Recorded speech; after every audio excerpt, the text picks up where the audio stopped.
are live. Yay! Yay! Okay, as long as your YouTube volume, you'll watch the chat on YouTube, and it'll be you have to turn your mute on because it's delayed, and also it echoes back through. See? Okay. Okay, cool. I can see it. Mm-hmm. All right. Can you hear it? Mute it? I can hear it. Yeah, you gotta mute it. Okay. Just mute your YouTube. Muted. How do I do that? Everybody does this every week. How do I mute it? Are your headphones in? Yeah, I have one in. Okay. You have to hit mute. I have it on the YouTube. So you have it on the other phone. Wait a minute. Hi, Jessica. Hang on just a second. Hey, Kelly. Hey, Barbara. Hey, Steph. Hi, Michelle. Okay. All right. Well, you're going to have to turn the volume down. You should only hear it through your headphones. Mommy? Yeah, buddy. Hold on. Let me check and see if I can hear it. Hold on just a second. Okay. Because what's happening is it's coming back. Okay, that should be good. I think I got it totally muted, and I'm going to go downstairs in my computer room so that way I can hear you guys real good. Okay, let's see if I echo. Okay, go ahead. Yeah. I don't know what to do. Hey, I'm scared to go up by myself. I'm going to open the back door for you guys, okay? I'm hearing you. Okay, still I'm echo. so... Okay. Nicole, I don't know echo. Just mute everything for right now.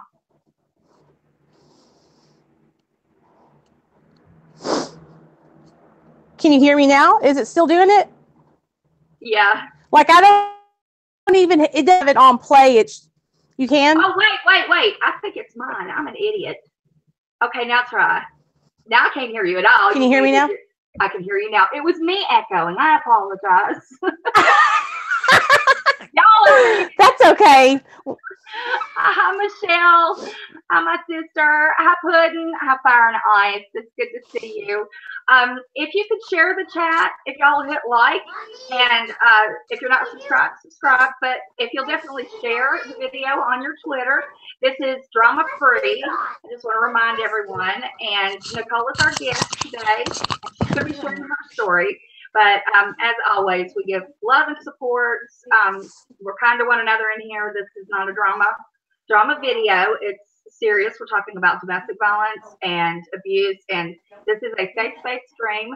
And I don't allow anyone to leave comments afterwards that are negative in any way, shape, or form. And my mods are always on the ball. I love you all. Kelly, can I go ahead and make you a mod? Is that okay? No, for right now. Here, right here. Yeah, I'm gonna. I'll go ahead and make Kelly a mod too, and that way, in case things get any hairy, which they usually don't. But just hello, everyone. I'm glad you're here. Let me explain what happened yesterday. There you go. You're fine now. I hear she's got a little boy and a playmate, and so they can play together while she's on here. So when we hear youngins, I always like to hear kids. Like when Yaba's little girl comes on and you hear her talk, I just think it's precious. I love kids. I can't wait to have some grandbabies. But anyway, what happened yesterday, the reason we didn't have the stream yesterday is I had a 2 o'clock appointment for an MRI and an x-ray on my left knee. Both my knees need work. I'm either getting them cleaned out, scoped, whatever, or replaced. I hope they just go ahead and replace my left one because it's terrible. Anyway, so I was supposed to have an MRI and an x-ray. Well, they're in 2 different locations, of course, because they couldn't be in the same hospital. They got to be one in the building across the street. So I took like almost 3 hours. I was supposed to be getting an MRI too. It's almost 3 hours. I got there early before they even got me back. And then the MRI, they had to start it twice because my knees are really screwed up. And honey, I can hear your mic scraping. I'm sorry. Yeah, it's okay. Just hold your mic up. I do that all the time. It happens. Okay. But when they put me in the MRI, they tried to straighten my left knee out. Well, it wasn't working, and then they put something up under my foot. And by the time I had been in there about 15 minutes. I was ready to scream in pain because, when your knees are seized up, they're seized up. Well, then they had to come in and they had to restart it all over again. And by the time I was done, I was crying. Then we had to go to x-ray. Well, when you get up, I'm a type 1 diabetic, and when you get upset or you're in pain, your sugar goes up. When your sugar goes really high, you start getting chest pains and back pain. And they're like, oh, I need to see you. I'm like, no, I'm not going for an EKG. I know what's going on. They had to take my pump off to do the MRI. So I was getting no insulin. I said, I just need to get your pump on and, get this x-ray over with so I can put my pump back on. But they were freaking out. So it took much longer than it was supposed to. And I apologize to everybody that was waiting on the stream yesterday. But we do what we can. But anyway, I'm glad to see everybody here. Nicole, I am so glad that you could make it. I have one other lady. Let me see if she sent me a message. Where am I going? I don't even know how to use my phone. Nicole, do you want to introduce yourself? Hey, y'all. Can y'all hear me? My name is Nicole, and my name is Nicole, and I'm actually a recovering alcoholic and addict, and I am a survivor of a domestic abuse. Okay. You've watched the streams long enough to know how it works and how I kind of do, right?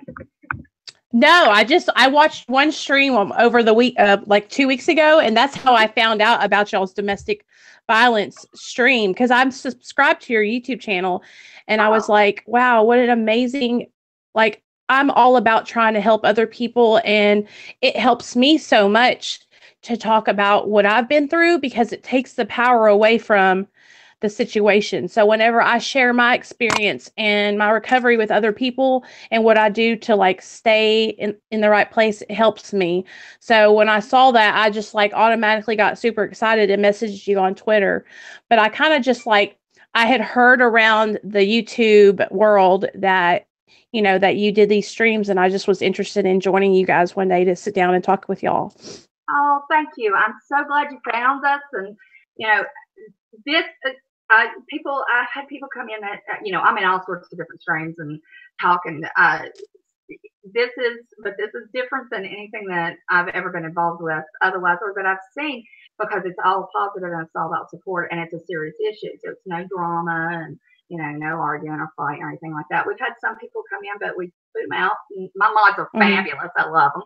And I appreciate them very much for that. But I've noticed that, like, right now, I've got 17 people in here watching, but within 24 hours, it'll have several hundred views. So I think there are a lot of people who would like to join, but maybe are afraid. They don't understand that they can change their name on YouTube. Anybody that's watching this after the broadcast, if you're watching the replay, you make a second YouTube account and, just put something random, like not a real name or something, and come in on that one. And if you want to share your story, great. If you want to just be supportive in the chat, that's always great. Yeah. I like to start from the beginning. Now I'm watching the chat, so of course everything's behind on the video, but I'm watching the chat. And Becca Steps, all you have to do is just tweet me, and my DMs are always open on Twitter. It's Mama Beth at MamaBethsWorld. Or you can send me an email. I have my email set up, MamaBethsWorld@gmail.com, and that's in the description as well. Just send me a message. Give me your story. That way we can go through, so I know how best to kind of arrange it. So I help you. That way it's like a really good conversation. And then you're welcome to come on. So, yeah, Michelle, everybody thumbs up. We like the thumbs up. But okay, Nicole, I would really like it if you could start from the beginning. Why don't you start telling us about your childhood, how you were raised, how you grew up, because that's always a factor in the way our lives go. So okay. Well, when I was younger, first of all, I'm going to tell you guys, my mom is Mexican and my dad's Italian. So I come from a family of very opinionated, outgoing, loud people. Like, we all just love to have a good time, and we love to eat, and we love each other so much. And loyalty is really important in the family. So growing up, my mom was Pentecostal and my dad was Catholic, and they met in the Air Force and fell in love, and we moved to Arkansas. And when they were raising me, my mom raised me up like strict UPC, which is United Pentecostal, and we couldn't wear dresses. I mean, we had to wear dresses. We couldn't cut our hair. We had to wear no makeup, no earrings. Like, it was very, very strict.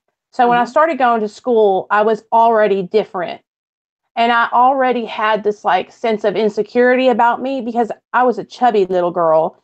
Like I said, we really, really like to eat in my family. And we were all aware of our bodies, like very self-aware. And my dad was a bodybuilder. He would always work out. He was always working on his weight. And my dad was self-conscious about his weight.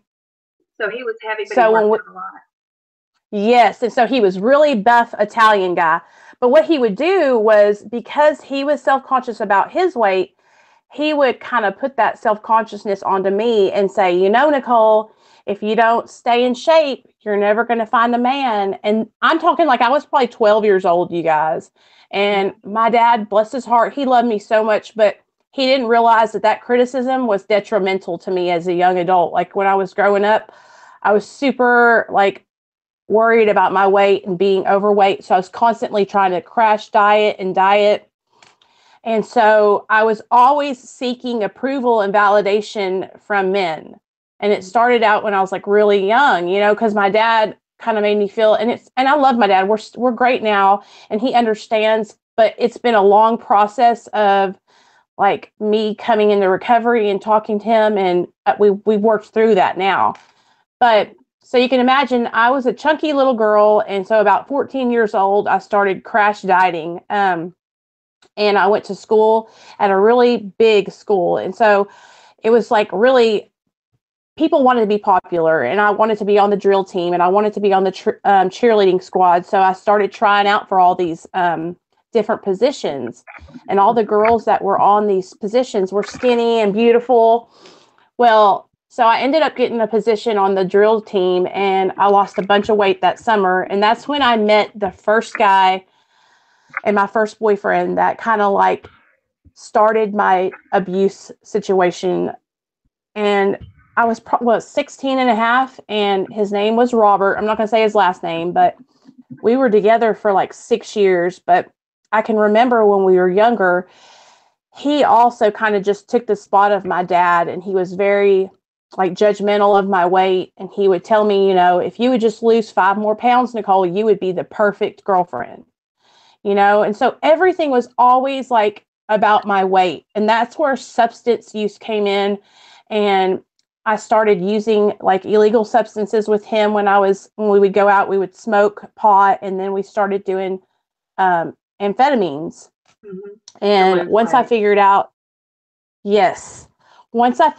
that I could do methamphetamines, and it made me feel like a superwoman, and it made me skinny, and I finally felt pretty, and I felt like, you know, everybody likes me now, and I'm pretty, and I'm outgoing, and I have all this energy to talk to people. And so I started doing it all the time, and I became addicted to it, you know. And Robert kept very addictive. Yeah, and Robert kept on pushing the agenda that I was looking good because I was skinny, and he would always make me feel like, and he never hit me, but he was very emotionally and mentally abusive to me, like with his words, that I wasn't up to par. And so I was constantly trying to reach this standard for him. Well, we finally separated our ways because my addiction became out of control, and the only thing that mattered to me anymore was getting high. And that's when I met LD. And we started dating, and he was great. The first 2 years, I fell in love with him, but we were both in our active addiction. And so it was a very unhealthy relationship. And then about 2 years into the relationship, I was coming home, and I was working 3 jobs. I was working for the state of Arkansas, and I was working at a gas station, and then I was working at Sonic. And I was always working to like support our habit. Well, I came home one night, and I didn't have what he wanted me to have because I had taken it all. And that was the first time he punched me straight in my eye right when I walked through the door. Like, I didn't even have a chance to get my bearings. And this relationship with him was so abusive and so scary. And I didn't know how to leave. Like, I didn't want to leave. I was so in love with him. And I thought, the minute he punched me, my whole eye like went black. And I was like, oh my God. And then he started crying and he was like, I'm so sorry, Nicole. I love you. It was an accident. I'm so sorry. And I was like, okay, automatically, before he even pulled his hand back, he was already apologizing to me and crying. And I thought, that's when the thought started coming into my mind that, well, if I had brought home the pills that he wanted, I wouldn't have got hit. Okay, let's stop right there. I want you to take a deep breath, and I hear getting emotional. I want you to take a good breath. I want to point out for everyone that's watching, you see the cycle. She started out with insecurity about her weight. That led to, wanting to fit in and being with her friends, and then doing drugs that would make her lose weight. The addiction kicks in, and then she finds a codependent relationship. After the first boyfriend, right? He was saying, "Oh, you look great thin. You look great thin." So that reinforced your addiction. He was being codependent. Mm-hmm. You look good. Keep doing it. Then your second relationship, he's also doing drugs, and he's doing the same thing you were. And so you're feeding each other's addiction, fueling each other. And then notice that the crisis comes where he hits you, but he immediately apologized. We talk about the cycle. It's a circle. It always starts with the crisis, like when he hits you. Then the apology, and they'll be real good to you for a while. And then the tension starts building up. And somehow that's always your fault. You feel like, if I do something different. But then you decide, you know what? After you've been through this for a while, I'll just get that over with. Let him just go ahead and hit me, and then we'll get to the good parts. So yeah, you are describing exactly what people, every woman who is battered feels this way. They go through the guilt. They think it's their fault, and it takes a while before they can figure out, wait a minute, it's not my fault. And then you start caring about yourself more than you care about them. And also, addiction makes us think we're in love. We think we're in love. You're in love with addicts are in love with their drug. We're in love with the habit, and you also transfer to a codependent partner. Okay, I'll shut up now, and that was the little educational part so far, and I'd like you to continue. How do you feel? Are you okay? I can look back on that time now, and I can see how I just didn't love myself at all. Like, I thought that I deserved for him to be like that to me, and I allowed him to keep on repeating that behavior to me because I felt that if he was doing that, that means that he loved me. Right. I was making him that upset that he was caring enough to do something like that. So he continued on. Go ahead. I'm sorry. Your dad loved you enough to criticize you about your weight. Your second boyfriend loved you enough to keep you encouraged. Okay. And I'm so sorry. It's okay, honey. We're all mothers. So, I think everybody in here is a mom. So, and if they're not, they're probably going to be. But you see how so, but yeah, you're making so much sense. And so I stayed in this relationship with him for like 6.5 years of just back and forth, the abuse and all this. And it just kept getting worse and worse and worse. I have a whole family over here now. Everybody's coming. What is going on? Hold on. It's okay. Oh, that's her mama. See you later, girlfriend. They were playing. They had the best time. Thank you for letting her come over. You're fine. Hey, we'll come back later, okay? They're our next door neighbors. All right. Bye, y'all. Bye. Thank you so much. And if you really want to send him over. And I will. Thank you. In the chat room. Hi, Shotzi. Hi, Snarky. Hi, Greta. Love the butterflies. And hello, anyone else? Sorry about that, guys. It's fine, honey. Like I say, everybody's got kids. We have some people that, have children on their lap. So it's fine. It's absolutely fine. Okay, well, I kept on. I'm sorry. I'm trying to regroup. It's so hard. I thought I had him under control because he had his friend over. And now it's like back to chaos again. Okay, So you need to get him settled and give him a toy or yeah, something to play with. is that okay? That's And I can come absolutely back? okay. You sure can. Okay. In fact, just mute your stream. You can stay. Your picture will stay up. Just mute it for a minute while you take care Okay. of him, and I'll talk to the chat. And then Thank you. just unmute. Okay. You're very welcome, honey. Okay, we are seeing in Nicole's story so many things that we have heard. Everybody seems to go through the same thing. There's low self-esteem. We're wanting approval. We get ourselves in a relationship and they start giving us approval. And then when they're abusive, we think it's our fault. And we think if they didn't love us, they wouldn't care enough to correct us.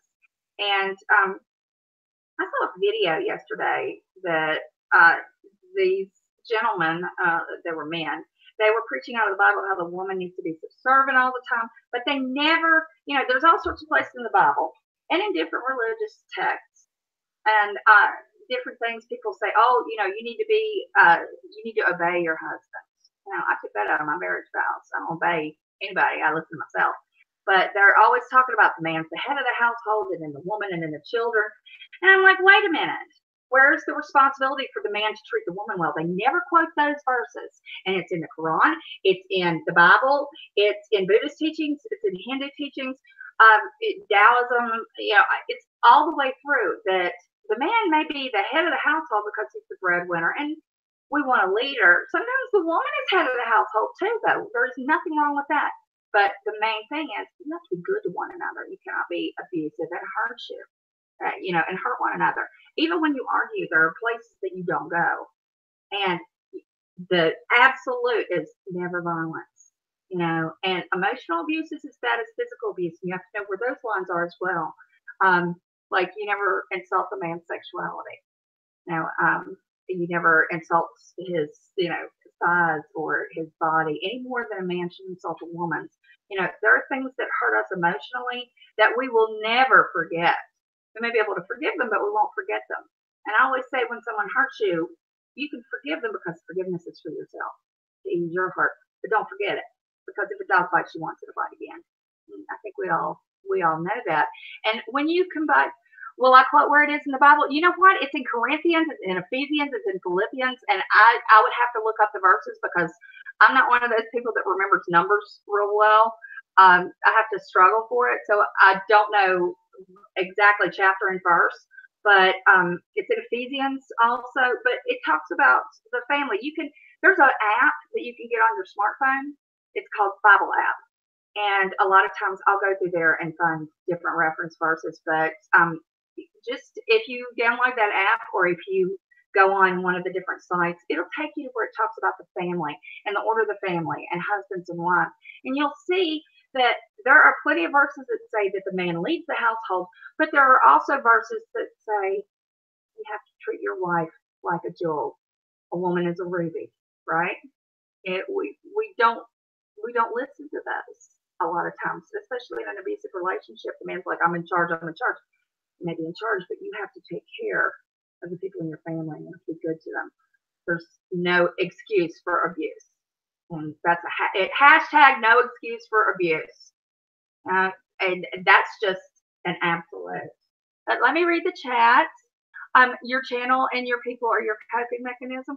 A lot of people do that. And as long as it's a healthy chat and it's not like some people will get on their channels and they'll argue and they'll pick fights and things. And that's, if we feel like we can't control things sometimes in our lives, we will fight online to take our stress out. Just make sure that, it's a healthy chat, healthy interaction. I think we've seen with one particular channel who says she uses that YouTube is her therapy. YouTube is not therapy. It can be helpful and help you cope and keep you on the right line. Like there are addiction streams that encourage you to stay, on the straight and narrow and not fall back. Make it positive always. Keep the negative out. If like in the stream that I'm referring to, and I think y'all know I've got a video with like 40-some thousand views about that. She says that that's her therapy, but she needs a therapist.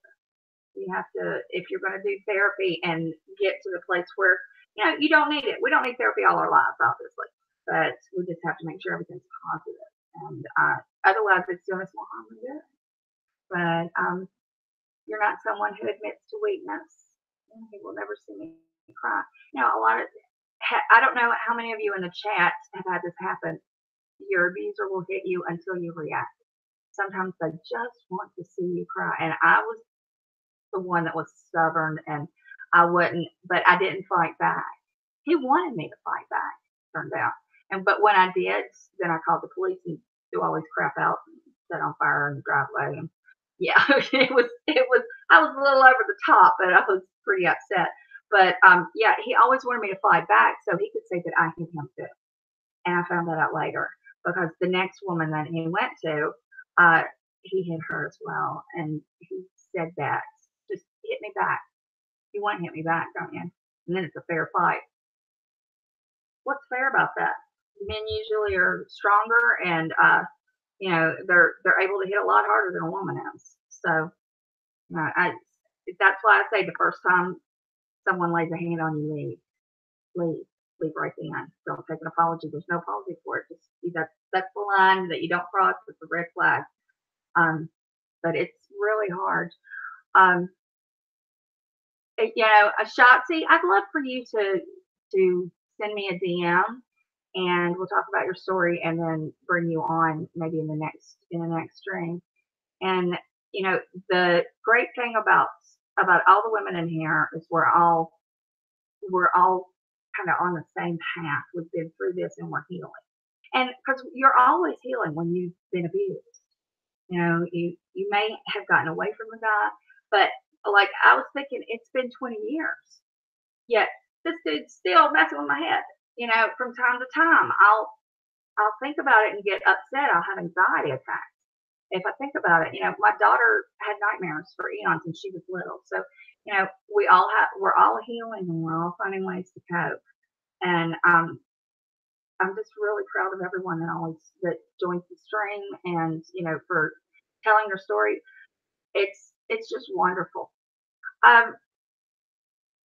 Let's see.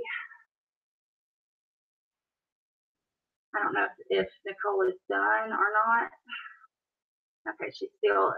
Nicole, when you're ready, you just come on back. But yeah, Snarky, I want you to be positive about yourself and lift yourself up. Well, I talk to a lot of people. Of course, I do a lot of therapy, and I am a therapist, and I'm a psychologist. People come to see me, and either in the office, or I do have clients that I work with online and through Skype programs or FaceTime or Google Hangouts. If it's too far for them, or if they're agoraphobic. But I have people who, I have to teach them to stop bringing the negative into themselves by saying, I suck at this. Remember the scene in Mean Girls when those 4 beautiful girls are standing in front of a mirror, and what are they doing? I hate my pores. My skin's so bad. My eyebrows are funny. My nose is funny. They're literally picking themselves apart, and they're 4 beautiful, beautiful women. Okay. Send me a message, honey. But they're picking themselves apart, and I was watching that. And I said, we all do that. How many of us stand in the mirror and look for our flaws, but we never look for the beauty? We never look for the things that we love about ourselves. Okay, I always tell people that I'm working with, get mirrors, look in the mirror, find something about yourself that you love. Like, you know what? I have pretty eyes. My hair looks good. My skin's clear and pretty. My makeup looks great today. I look good in this outfit. But say something positive to yourself. Don't bring yourself down. If you constantly are telling yourself negative things, you're going to believe them, and then that's going to take over all your thoughts, and it's going to steal your happiness. Don't let your own negativity steal your joy. Find good things and say it about yourself. Remember the guy Stuart Smalling? I like myself and people like me. Gosh darn it, I'm worth it, or gosh darn it, I'm good enough. On Saturday Night Live, that's because self-affirmation was becoming really big from that. When that was on, they were doing that. Well, the reason it was so big then is because it works. We still do it. I do it. I use it all the time. Okay, Kelly said, can you mod Jessica? Where's Jessica H at? Darling, where are you? And I'll mod you. Because Kelly's got to run. Where is Jessica? I don't see. Jessica, you're going to have to write something because I don't know where you are. I can't find you in the chat. But I'll make you mod. Oh, there you are, doll baby. Okay. And I appreciate you modding. There you go. Kelly, I appreciate you being here, and thank you so much. You're always such a help. And I really, from the bottom of my heart, and Michelle and now Jessica, your mods, and I think I did it. Did it do it right? Jessica, type something, honey. I make sure that you turn up in blue. There you go. But I really appreciate all my mods. If you all notice in the chat, my mods are very, very careful and make sure to be supportive and that we don't get off track and that we don't get on the drama. It's okay, Kelly, honey. I just appreciate you being here. And by the way, happy St. Patrick's Day. Everybody out there, as you can see, I've got a green caftan on. I love my caftan. $12. Hey, you can't beat it. But you know what? I used to go to Kingsport all the time for my doctor, and I was raised in Southwest Virginia, and I got so many friends in Kingsport, and we would go to the Plum Festival, and what else was it that we were going? There were several bars down there that we had friends who owned them, and we would go down and visit. But I love Kingsport. I love that whole area. I'm an Appalachian girl, and I'm still in the mountains. I'm on top of the mountain, but I like this area a lot. There's a lot of good people. There's a lot of good people other places, but I'm a mountain girl. And let me see if I can find. There we go. Okay, I guess, did Nicole say that she wasn't going to be able to come back? She said she'd message me on Twitter, but Fun Fest, yeah. Shotzi, where do you live now? That you're not getting to go home and have all that fun. Oh, okay. Excuse me, Michelle. Well, we have Michelle Staggs, who's my sister from another mister. She's a mod, but Michelle, please tweet me and just send me a oh, she's bathing the baby. Okay, that's fine. Okay, great. Well, we'll bring her back on. I tell you, I have talked to so many people who have stories, and then they tell me they want to come on, and then a lot of times it gets lost in all of my DMs. So if you're in the chat and you've talked to me before, go ahead and let me know, and I'll drop you a link, and you can come in. And I'm always happy to have someone come in and talk and tell their story. It's very important, and I want to have a healthy community here. And if you know someone who is going through, a troubled time and they're suffering from domestic violence and abuse and emotional abuse, and they need some support, bring them here. Tell them to watch. They can watch live or they can watch the replays. Usually I always do this at 4 o'clock on Fridays. We may change it to Saturday if it's more convenient for everybody. I don't care either way. Because usually I have to get off work to do it for, so I'm always happy to go. Bye, y'all. I gotta go get on my live stream. But yesterday it didn't work out so well. But I can do these on Saturdays if it's more convenient for everyone. Because I want. Oh, thank you so much, Michelle. I really appreciate it. I just, my channels are growing and they're growing slow right now. They grew real fast for a while, but I haven't been able to put out as many videos. I do my live streams every week, but I haven't been able to do as many of the other ones. I'm going to be doing more on personality disorders, and I think I need to do one on explaining what bipolar 1 and bipolar 2 is, and how you can have dual diagnoses, because people are getting confused. They're like, well, I know somebody bipolar and they don't act like that. And well, there's 2 different types of bipolar disorder that we classify, but then there are also, other illnesses, other mental illnesses that will also join in. You can be bipolar and schizophrenic. you can be bipolar and have anxiety disorder. You can, there are all sorts of combinations, and unfortunately, it gets kind of hard. But let's see if I've got any messages. I'm just checking my Twitter. Y'all talk among yourself for just a minute. And Michelle, I'll subscribe to you as well. And as you know, the chat stays up now, so people will be able to see your comments and be supportive as well in the after video comments when they're watching the replay.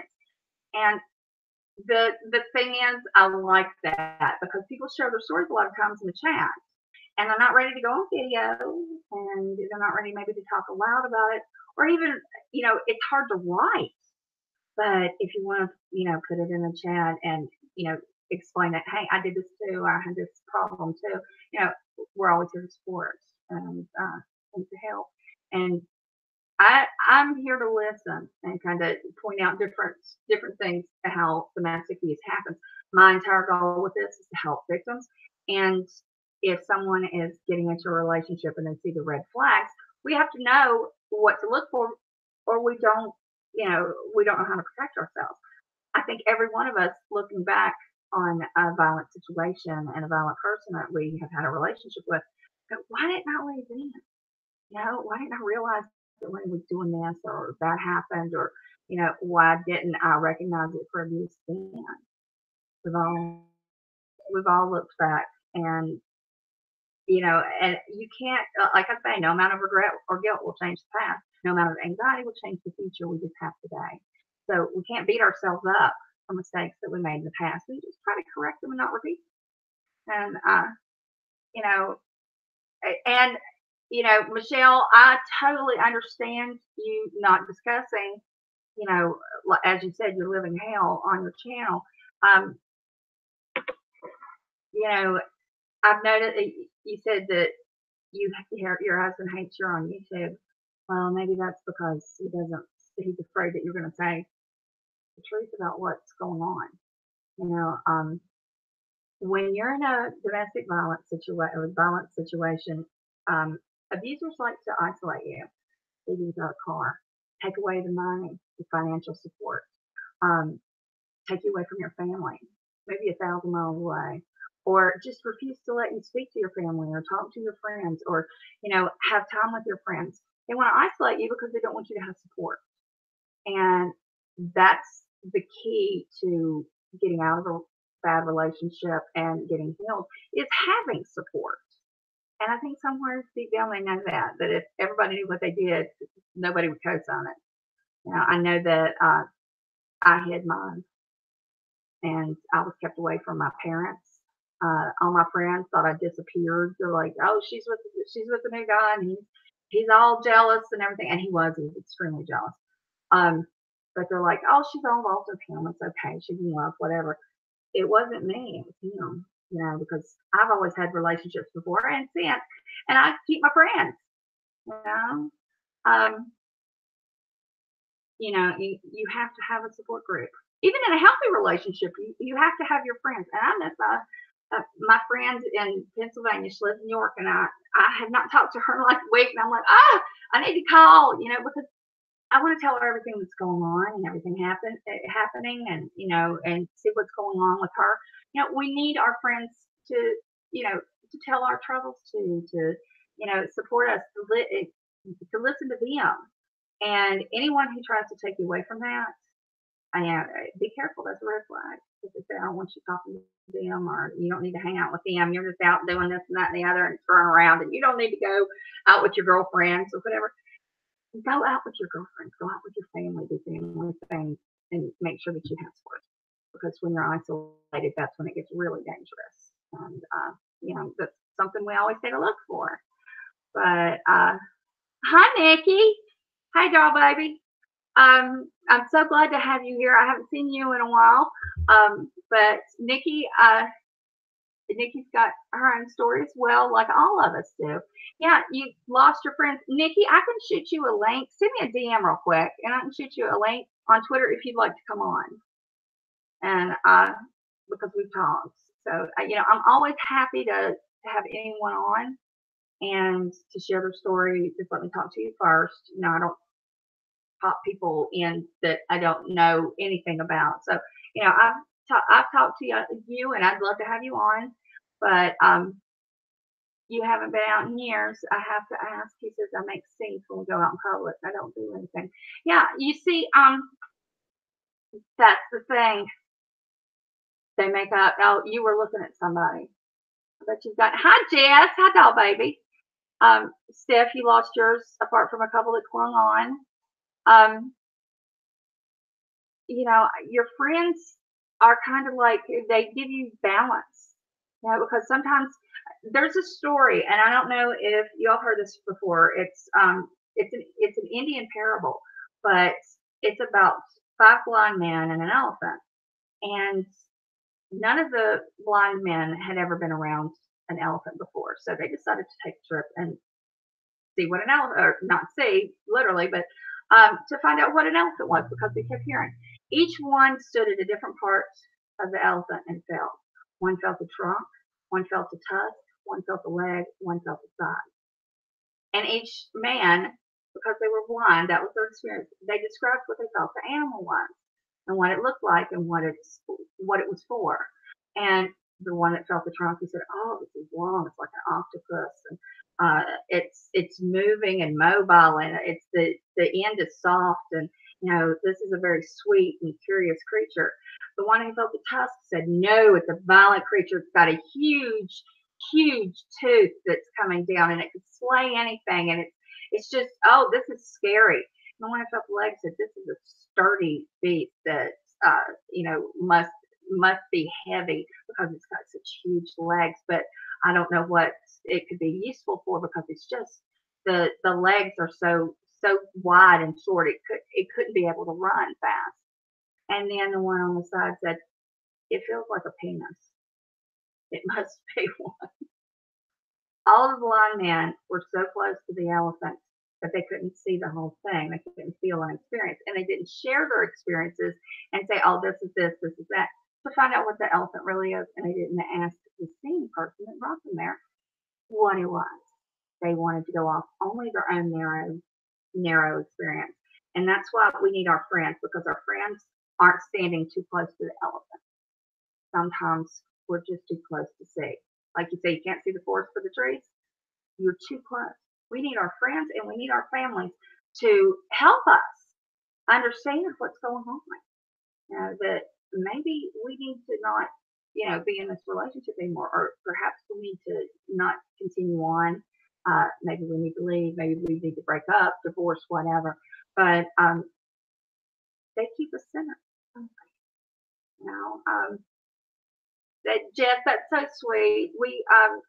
I've just got wonderful people in here, and Shotzi, yeah, she nailed it. It's, if you are on your way home, say you're driving down the road and you're on your way to their house, and you go in your driveway to park, and you see your spouse's vehicle and you cringe, or you ball up, or you get a knot in your stomach, you're in the wrong relationship. If you're not excited to see your spouse come home, male or female, we don't discriminate, there's a problem. You're not looking forward to seeing them. And, whether it's abuse or whether you're not in love and not happy, think about when you drive home. Think about when, or if you're at home, if you're a homemaker, think about when your spouse comes home. Are you happy? Are you excited that they're coming home? Do you miss them when they're gone? Because if you don't, then things need to change, right? Hi, Canuck lady. I'm retired Canadian military. My only marriage who wasn't military. Oh gosh, right, to hurt you one time. Family was done. You know what? And that's, it happened once, and once was enough, and you left. Shotzi, I'm sorry.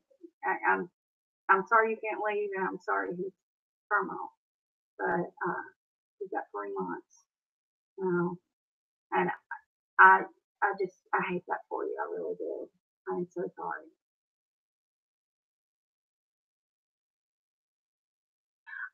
Jess, would you like to come on? I know you, so I would have no problem giving you a link if you want one. Just send me a DM real quick, because I have to get it up on I've got my Twitter on the computer.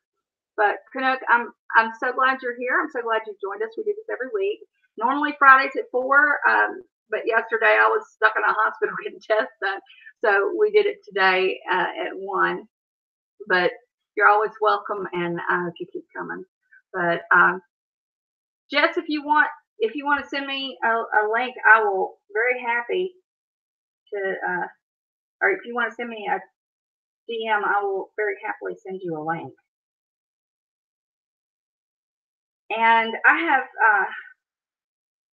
have a friend that I'd like to invite to come on, and she is transgender, and she's been through a lot, and I'm not going to say her name yet. I have to get with her and see how she's doing, but she's been through a lot, and I'll let her tell the story, but I'd like to have her. Yes, hop on the computer, Jess, and then I'll shoot you a link, and we'll get you on that way and that way Nicole can take her time getting her youngin' taken care of. And let me add you, snarky_barefoot. Give me just a second.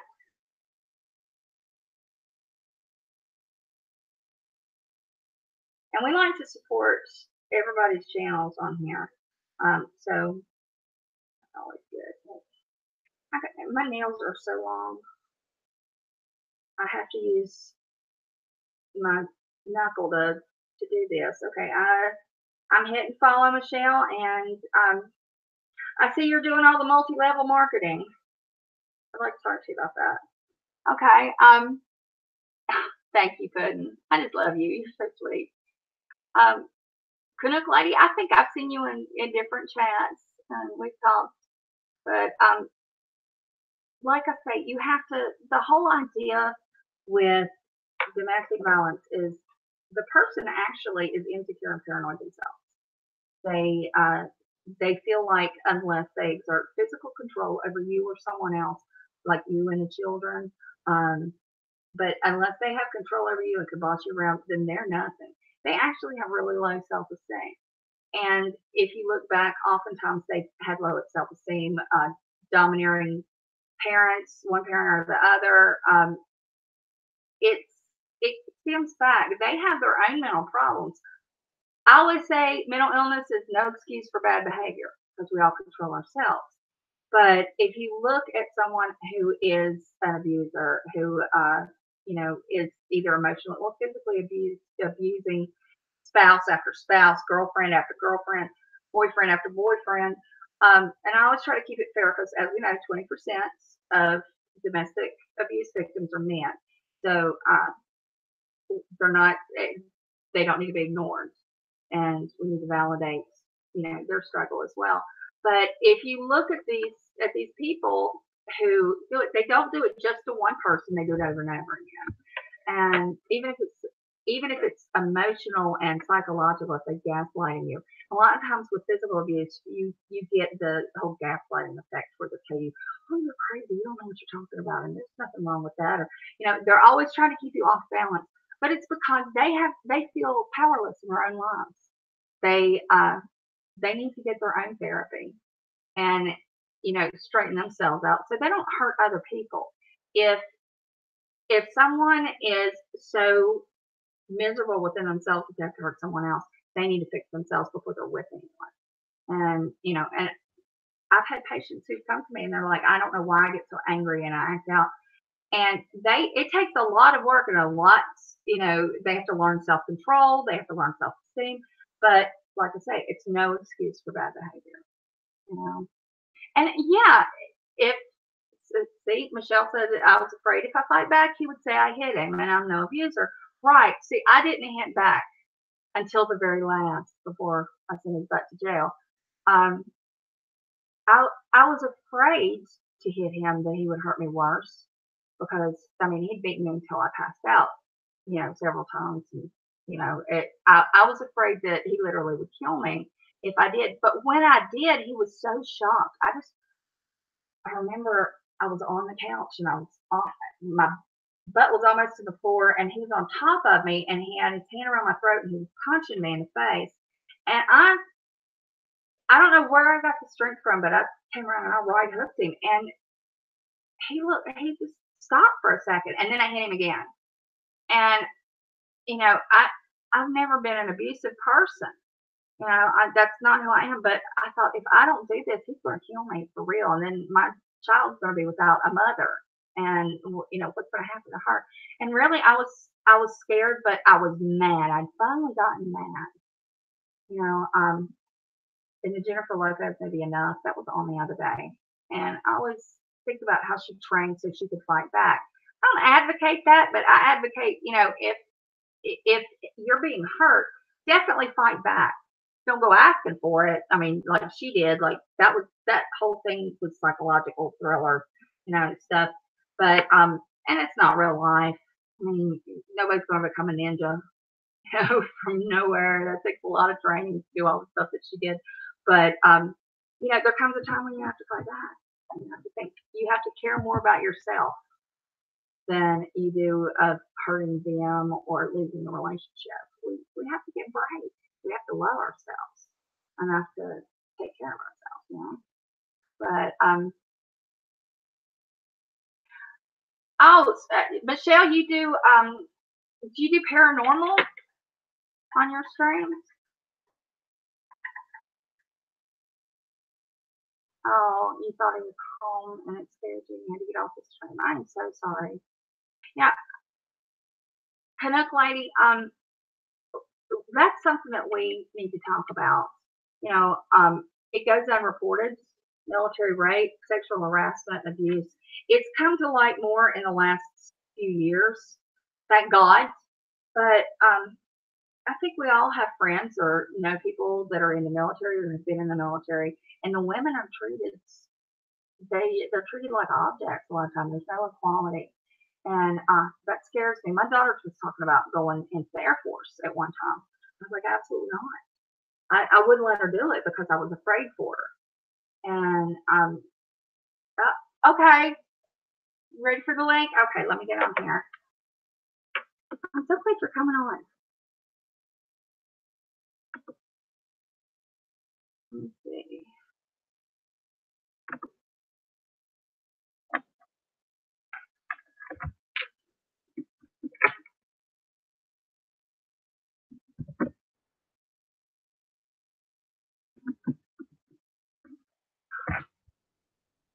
Wait a minute. Which Twitter's yours? You didn't send me a DM. I need your Twitter doll, baby. Or just DM me, and that way I can do it because it'll come up my messages. I love paranormal stuff, by the way. And Nikki left yours 5 months ago. Took the house and the money. God bless you. I am so sorry. Take his ass to court, get your child back. You gotta do it. Gotta do it. Oh, there you go. Okay. I'll send you a DM.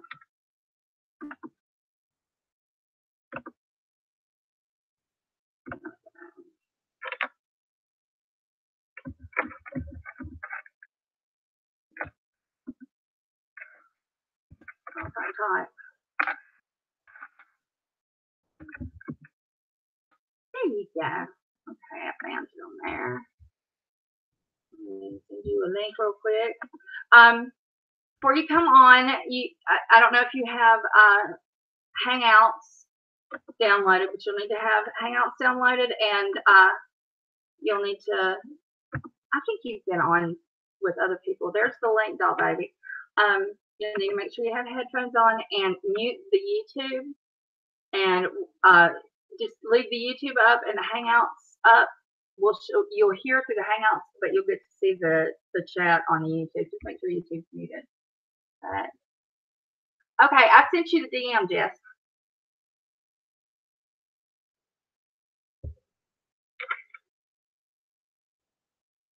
I'm reading the chat. You said that the paperwork for the harassment disappeared. Isn't that interesting? They don't want anyone to think it's going on, yet it happens all the time. I don't think I know maybe but one person who has not experienced rape, assault, in the military, a woman in the military. I hear you. Okay, Let me see. can you hear me? Yeah, sure can. Hi, darling. How are you? Hi, thank you for having me on. I'm so glad. I'm so glad you're on. Yay. Okay. Yay.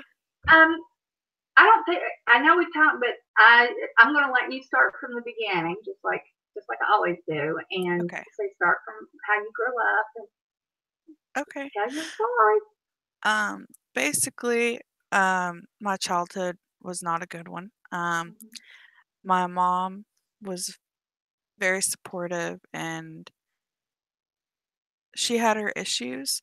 Um, but I believe that she was suffering from major depression, but she didn't have any type of health insurance or Medicaid, anything like that. So she didn't have the resources to get treatment.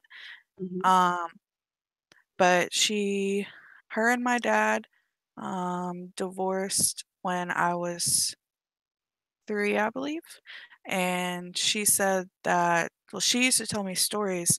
The reason why they separated, of course, is because he was just not a good guy. He was very verbally abusive, emotionally abusive. He was supposed to be taking care of us while she worked. Mm-hmm. And she said she would come home and there would be like a lot of his friends in the apartment, and there would be like drugs on the coffee table. Our Oh no. diapers, our diapers would be full. We would be sitting in poop and pee, and he would just be hanging out with his friends, um, doing drugs right in front of us. Oh And my I God. thank God, that I don't remember that. But as we got older, when they separated, of course, we had to go to our dad's house every other weekend. Right. And I can remember my memories start at about the age of 5. Mm-hmm. And we would go over to our dad's house. He had met someone else, um, and they got married. She had my half sister, who I love very much. But when I can remember, that's about the time I start remembering, is when my half sister was born. And I remember they lived in this apartment. Is very, very small. It just had like a living room, a kitchen, and 2 bedrooms.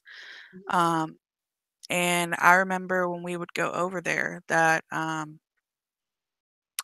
we were not allowed to go like in their room, Mm-hmm. and I believe it was due to drug use. And he would not want to deal with us, I think, because of the drug use, Right. and would Sorry, I'm having to sorry. take some for my headache. Oh no, If you it's hear okay. anything, I'm rattling around in my pocketbook. I'm sorry. Oh, Keep oh, going. So I hope it eases up for you. it Um, will. he um The stepmom was very, like, verbally abusive. She did not like us, I think due to, um, our mother, Was and she on drugs as well? I'm sorry, I sorry? didn't mean to interrupt. I think she was, yes. Um, she did not like us due to our mother. I remember her saying, like, really bad things about our mother. "Well, your mom is a whore." Oh, I'm sorry, I don't know if I can cuss You on could here. say, yeah, you certainly can. Okay. She would tell us, our mother is a whore, she's worthless, she's, a drug addict and, things like that. Um, and I think due to that, my dad would, um sorry, this part is hard. It's okay. Take your time. Just take a Um, deep breath. Take a deep breath. okay. It's all right. We got plenty of time, honey. Um, he would force us to stay in the extra bedroom, and, I remember there was just, a mattress, no sheets, no comforters, um, and it was full of boxes. That's all I can remember. And we were forced to stay in there. We were basically locked in there for the entire weekend, and we were only allowed to come out to eat. Oh God. Um, and I can just remember like me and my sister in there, just playing on the bed for hours and hours and hours, and we were never allowed to come out. And we would just cry every time. we had to go to our dad's, we would beg our mom, please, don't make us go. He keeps us, we tried to explain to her, but we were 5 and 3, and my sister didn't really remember much. Um, but I would try to tell my mom, and I think part of her believed it because she knew the type of person my dad was, but she didn't have a choice, to send us because it was court orders. And See, and that happens. She probably felt helpless. I would have gone back to court though, gotten documentation if it happened now. But what year was that? Was this in the 80s, 90s? 1994-ish. Right. 1994, 1995. And your mom did she believe you now? Yes, she definitely believes me now. And I think a part of her, she was a single mom. Me and my sister, we were children, we played, we got a little rowdy, and I think a lot of times she's just so exhausted from working and taking care of us full time that she just needed that break every other weekend. As a parent now, I can look back and see, oh, I understand, having your children all the time, not getting a break, having to work, having to pay the bills by yourself. I know it's exhausting. It is. It's tiring. So, But were your grandparents around? oh yes, my mother's parents were, they were a godsend, but they worked all the time. We got to see them as much as we could. My father's parents, they were amazing. And they were always very good to us, and we were over there. If we weren't at my dad's, we were at their house. So, my grandparents were there, but if I felt like no one believed us, we would tell them, and they just couldn't believe that my dad would do something like that to us. And as we got older, we weren't kept locked in a room anymore, but the verbal and mental abuse was horrible. Like, he was a true, like, when I watched your video on narcissist parents, like, Yeah. you explained my dad like to a T. Like, I have even had to go no contact, and that's probably been like about 3 years now. Been a good 3 years though, Anna. Yes, like Yeah. every time he would text me, I'd get that off that feeling just in the pit of your stomach, like, oh my God, am I in trouble? Did I do something wrong? And he would guilt me into not coming to his house. He would guilt me into, just the guilt that he would constantly lay on me. It was horrible.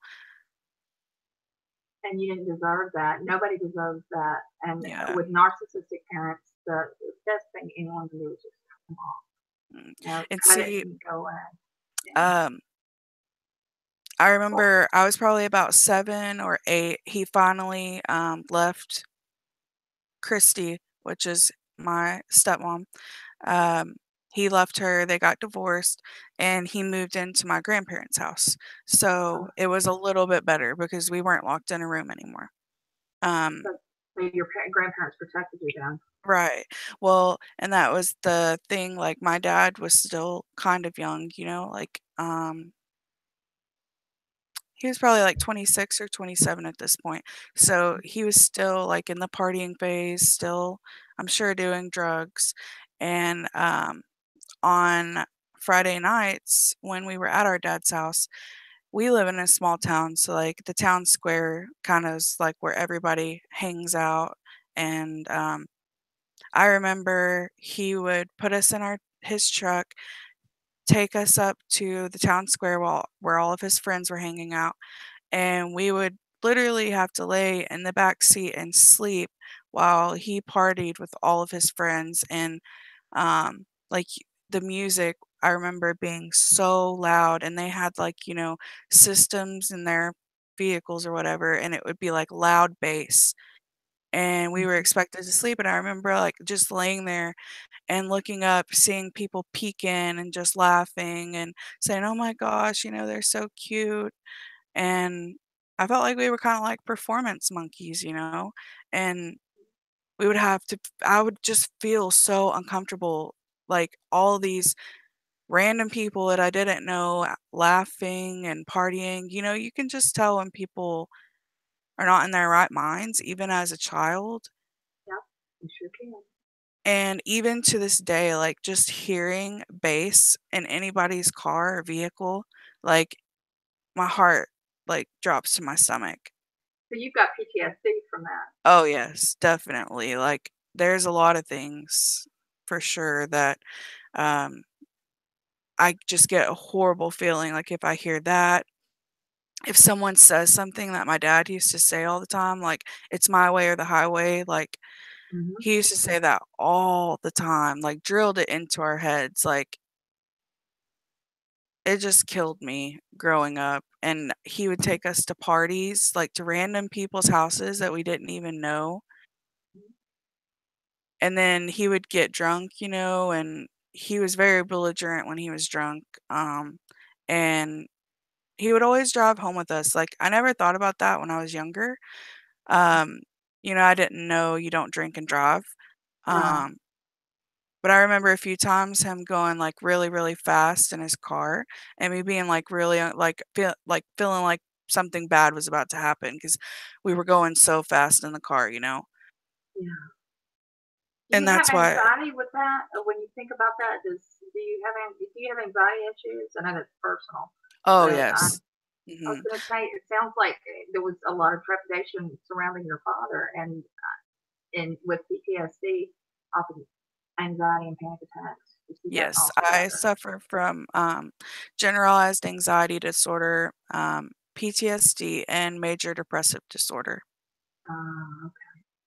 I'm sorry. So that's I'm what really I've been sorry. diagnosed with. And they said they believe I could be bipolar, but and I took some kind of test, I can't remember, but I'm not fully sure that I have that. But Well, if you have, there's like I said, there's two. There's one that's more depressive and one that's more on the manic side. But with each, you'll have like periods of both, and you may be a rapid cycler or short cycler, quick cycler, rapid shit. I can't talk. Um, oh, it's okay. but if you've been diagnosed with depressive disorder, do you go into manic phases where you're like real hyper and Uh, talking Um, fast and I have like I get like and that's what made them think like I get a lot of I feel like I get a lot of energy and Mhm. get a great idea like oh, I'm gonna do this, and then I get obsessed about it, and I Mhm. can't stop. That's mania. Yeah, that's a manic episode. I, Right, and but you're more depressed than you are manic. yes, very much so. Like, that does not happen, like, very often, maybe, like, every few months that will happen, but, um, depression is really what holds me back, honestly. Are you on any medication for it? I took, uh, I hate sorry. Okay, so, Okay. like, 2 years ago, I, um I've had depression since I was young. Like, I can remember just laying in bed, especially when I was at my dad's house and thinking like, "Oh my god, my I think my mom's gonna die." Like, I have this horrible feeling, and to me, it was always that my mom was gonna die because, um, that was the one thing that made my world okay was, my mom. And Mhm. so every time I would get this horrible feeling, I always thought it was because my mom was dying. Like she was dying, she was dead, something bad happened to her, and I was not allowed to call my mom while I was at my dad's house. That was like the one thing he would never let us call our mom. That's Um, awful. yes, it That's, was horrible. Like if I could have just called her and heard her voice, that would have eased my anxiety, my pain. mhm. But we weren't allowed to do that. So as I got older, that feeling got more and more, and it stayed more constant. It wasn't just when I was at my dad's thing, it became a more of an everyday thing. And that Right. feeling was horrible, you know. Well, I had met my husband and when I was 15, and that helped a lot because he took me out of a really bad situation and when I was really suicidal because then later down the road my mom met um an even more abusive person. Um and she stayed with him for like 7 years, so while I was a teenager. Oh gosh. Um, and he actually was physically abusive. So, you know, the one person that was like my world, my rock, and the only really good thing I had in my life. And we had to listen to her get, you know, physically abused every night. I'm Um, so sorry. oh, it's okay. Therapy helped a lot with that, you know. Mhm. Is your Um, mom in therapy? no, Because your no. mom, it sounds like she's going through it sounds like she's got battered women's syndrome, where you go Oh, from one yes. bad one to the next bad one and the next bad one. Yes, And she has a history of just picking not very good men. I don't know what it is, but I swear every man she's ever been with has been abusive in one way or another, you know. And he, the one guy that she was with during my teenage years, just happened to be, you know, physically abusive. And I'm a very nice person. You know, I know you are. I always try to be welcoming. I try to love everyone for, you know, who they are. And but if someone is abusive, if someone is not a good person and it's, you know, easy to see, Mhm. I sorry, my phone. That's Um, okay. I can be very outspoken and he did not like me for that at all because I was not submissive. Um, I'm sorry. I don't believe that men should beat women. I don't believe that men are over women. Um, I agree with you. and he didn't like that about me. So I was very much the brunt of a lot of his abuse. Um, he never hit me. He raised his hand to me one time, you know, and I threatened him. I said, "Do it, I dare you." Uh, and he knew, you know, uh, my dad was one of those people like, I can abuse the shit out of you, but no one else is going to kind of people. Right. So he knew that if he would ever do anything, you know, my dad would have murdered him. Let's just Would put it. Do you think if your mother had told your dad about the abuse she was receiving, that sorry, that's my stupid refrigerator and ice maker. Oh, Do you, do you think that if your mother had told your dad that he would have protected her, do you think he would have oh stepped no, in? He no. wouldn't have. He That's knew a what was shame. going on because we had told him, and he would just say it's her own. He's one of those people. It's your own fault. You're choosing that situation. He doesn't understand mental manipulation. He just doesn't like because he's an expert at it, and But he doesn't see there's anything wrong. nope. He felt like she was choosing that situation, so it was her own fault. And that's such a narcissistic person's, Yep. that's such a view. Um, as I said, you all know my mom. I've talked about her having MPD, and her thing was, "What'd you do to make him mad? What'd you do to piss him off? Yep. What'd you do to make this That's happen? You won't have to yeah. ask for it. Maybe you'll shut your mouth." I'm It's like, like you're never a victim. You mhm, can't be a victim in his eyes, like because right. he had such a hard life. Um, you know, and look, he got over it. He did fine. Why can't you? You know, that's how my dad is.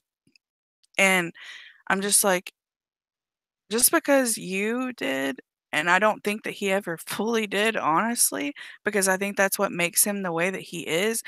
I think in times of trauma, you either roll with the punches and then you become it, or you shut down and like can't deal and you become more loving because of it because you suffer so much. That's exactly what happens. What you're describing is exactly what happens to the children of narcissists. You know, Yeah, they'll either become a narcissist as well and be unfeeling and uncaring and all about themselves and display all those behaviors, or like in my case, like my brother's like that, but I, on the other hand, I'm really sentimental and like I over care about my daughter, like exactly. you know, Yes. and my friends, and I'm I'm the opposite. So Right. that, and that happens, and so that's very, what you're saying is very true. Now, his parents, how was he raised? I'm just curious. I know this is Yes. off the subject, No, but no, no. I was are just his, about to say that. yeah, let's hear about Um, that. well, my grandparents were always very good to me. As I was growing up, my grandpa is a saint and that was his stepfather, but he's always been my grandfather because um my real grandfather, I guess you could say, biological, was never in my life. So my step grandpa was amazing. He's the sweetest man alive. I literally worship the ground he walks on. And my grandma, growing up, I never really noticed anything. But Mhm.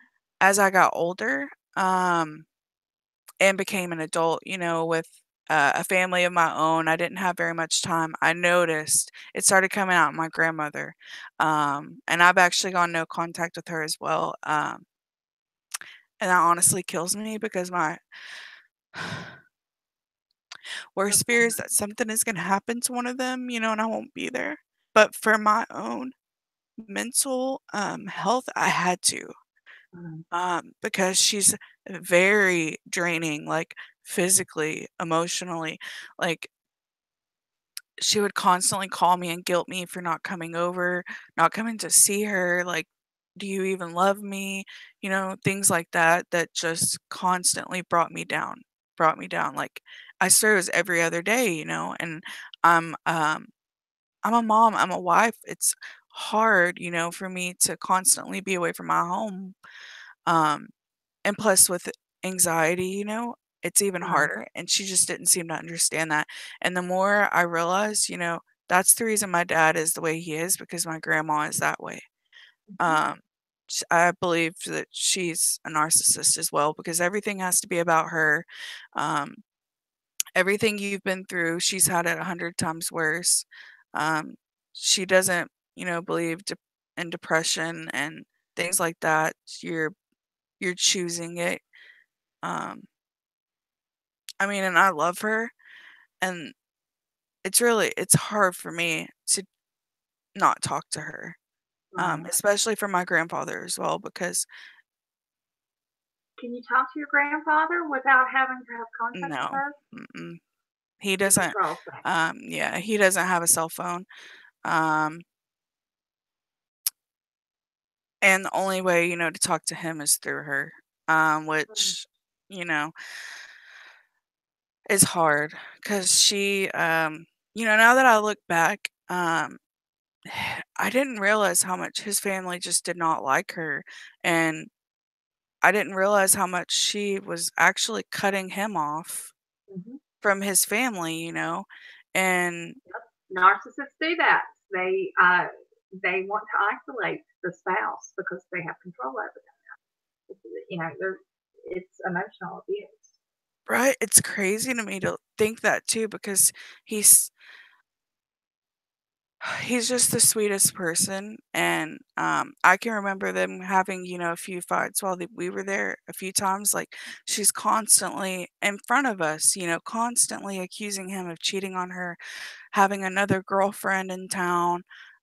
Whenever he'd leave to go do anything, she'd guilt him, into saying, "Well, what, you going to see your girlfriend again?" No, no, no, no, Mhm. no. And And then he didn't go to town, did he? nope. And all he wanted to do was go get, smoke cigarettes and drink coffee with his friends at the local gas station. I mean, Mm.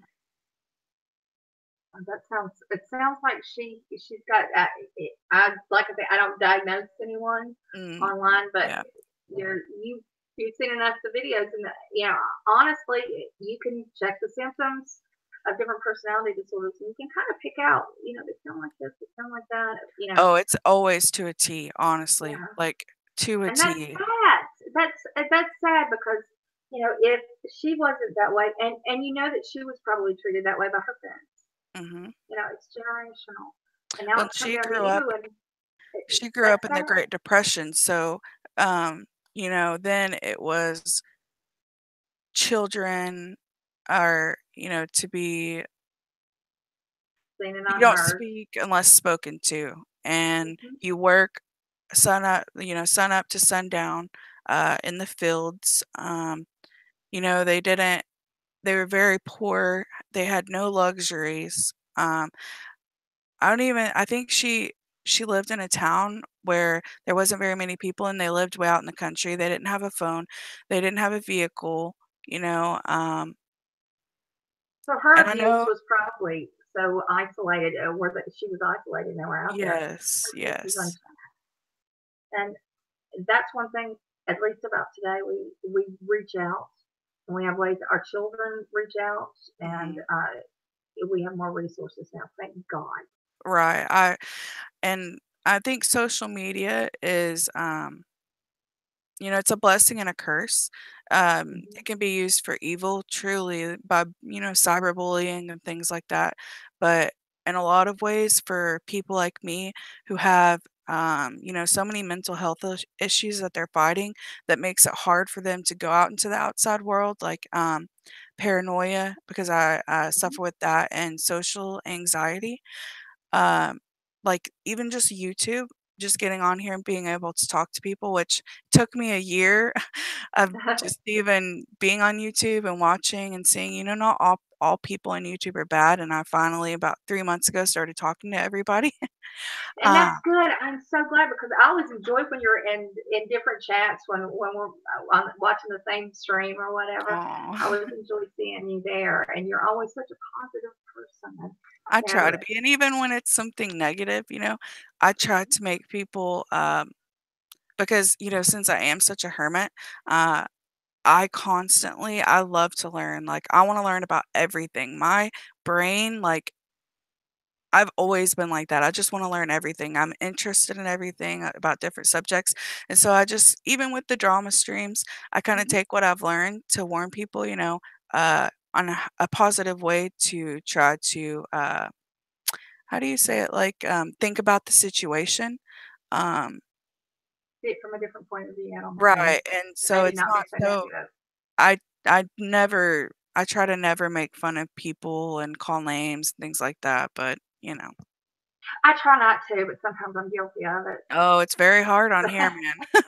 I totally understand because I see how you speak in streams and you're always positive, and I try to be. I try not to say It's like there's hard. times that I'm just like, you know what, and I've run my mouth last weekend and made some people laugh at It's last hard weekend. not I, to. I get a little. I have a temper, and sometimes if I see things going on, I'm just like, ah. I think it's So cute when you get mad. people, my colleagues at work tell me that. They're like, "You are the funniest when you're on a rant," and I'm I like, "Yeah, know. I have to get really upset." But that whole thing with uh, uh, that I was on, I think it was on Randy's stream, and we were Mm, talking. I was hot. I was mad. yes. People are like, "She was drunk." I'm like, "No, I don't drink." No, I'm No, I just was I'm mad. just angry. I was hyped up. I love But it. it, it's a good way if you do have agoraphobia or if you have paranoia or social Mhm. anxiety. I treat a lot of patients who, well, some I see face to face and some I use online services, like Oh, that's Skype awesome. and all that. Yeah, it really helps. And there are people that couldn't travel the distance, can't afford to, some of them, to travel the distance Right, to get to an office and be on time and sit in the waiting room. And it's much, much easier to do it on Skype, and people are freer. You know, right. people are more cruel online because they know that they're not in that person's face. But Yep. in the flip side, when you're doing therapy, I find people open up so much easier when they're on Skype or FaceTime or Google Hangouts. Because, you can do private 'Cause Google they're in Hangouts. their environment, Mm-hmm. 'cause They're home safe. when I was getting therapy, I was constantly worried, like, um if my therapist thought I was lying about what I went through, if she was judging me, if I was, you know, um, if I was, because I constantly, when I was in therapy, I'd look up in the corner, of the room, and I'd be like, oh my gosh, I can't do that. I got to look at her. And I was always worried that I was giving off signs that I was lying. And like, because that's what my dad, you know, how he raised me. He raised me to think that people would never believe me. I was sick a lot as a kid. So Mhm. I had grew up with constant migraines from the time I was 5. Like it was an Oh. everyday thing. And so I was constantly called a hypochondriac. Um, Isn't that interesting how narcissists they lie all the mhm, time? I yep, mean, people with NPD and personality disorders, they manipulate things, and you catch them in lies and they don't care, but they constantly call everybody else a liar. yep, And also, and especially ones I find that are in the medical field, and because I guess they deal with so many patients and everything, but they never believe that you're sick. You can't be sick. And when you add yep. in the severe narcissism and the abuse, I've I've known people who literally were dying from a strep throat, or they were going septic, and their spouse, who was a medical professional, wouldn't write them a script for penicillin. Wow. They didn't believe it. Oh, you're fine. You just got a little sore And throat. see that the crazy thing that you say that is there was one time, okay, so when my mom met the physically abusive asshole that Mhm. she moved in with. I I think I was about 13. I was in 8th grade, and I couldn't take it anymore. I literally, it was so bad. He was so mean to me that I moved in with my dad and grandma. Okay, Oh wow, that was how bad the situation was. you jumped out of Well, the frying pan into the fire. right, and so I moved in with my dad, and I remember one week, I was in freshman year. I all of a sudden, like, got really sick, like, I was throwing up everything I ate. I couldn't even keep down water, and this had gone on for, like, a week. My dad, finally got so fed up, and when I say week, I mean 7 days, like, a full week of just throwing up, couldn't keep down anything, and my grandma actually kept telling him, "Jerry, she's really sick, you really should take her to the doctor," and he was like, "Well, how am I gonna do that when I work?" Just being an asshole. Well, finally, on this one day, I remember I had a tennis tournament, and my dad forced me to go to school to go to this tennis tournament that I was not gonna miss it, and I should have been better by then. I go to this tennis tournament, and I remember it was so hot that day, and I was throwing up on the sidelines, and then I would go and try to play my match. Well, finally, I got so sick that I literally almost passed out on the court, and I just laid down, and my coach, they went and ran to get my coach, and he called my dad. My dad was forced to come pick me up, took me to the hospital finally, and they said that, I was so sick that if I wouldn't have came in for, um, an IV and medicine, that I probably would have died in the next 24 to 48 hours. Oh my god. I had an infection in my stomach that was not going away Oh, without you poor medication. thing. Oh, honey. Did he even apologize? That's what Nope, I. did not Yeah. apologize, could have cared No less, apologies. and not only that, what's even funnier is when we left, when I was so sick, I couldn't even barely stay conscious, he had to stop by AutoZone first before we went to the ER. Yeah, because it's all about him. Yep. Yeah. Another time, I passed out at school. I had been in pain again for, like, a week, and, I came home from school, my aunt was there, and she was, like, really concerned because it was, like, a girl pain, Mhm. severe pain in my ovaries, Mhm. and, they took me to the hospital because my dad wouldn't, he refused because it was a girl problem, and we get to the hospital, and I, had a grapefruit-sized cyst on my ovaries that was Oh about god. to burst, Oh, honey. and I I had to I have have I actually had to have PCOS too. surgery. I know how that feels. I had one burst while I was pregnant. It's a horrible That's pain. awful. I've had them, and thank God I've had a complete hysterectomy now. But Yes, I ended up later oh, after my kids because they told me that there was a 60% chance that I would never have children because of that. And I kept telling my dad something was wrong and I needed to go and he wouldn't take me. what an And asshole! then wouldn't allow me to be on birth control to, help with preventing the cysts. Right, because it was birth control. Yep, because You, he thought I would go whoring around. your dad and my mom should get together. Oh, They I'm would so make a sorry. perfect. Honestly, like anybody who is raised with parents like that, like my heart breaks. Like, and you feel so alone. Even when you have a sibling going through it with you, you feel so alone because you see, like, I saw all of my friends growing up with great parents. Like, Mhm. nobody went through the same thing I did. And I was just like, why me? I don't understand.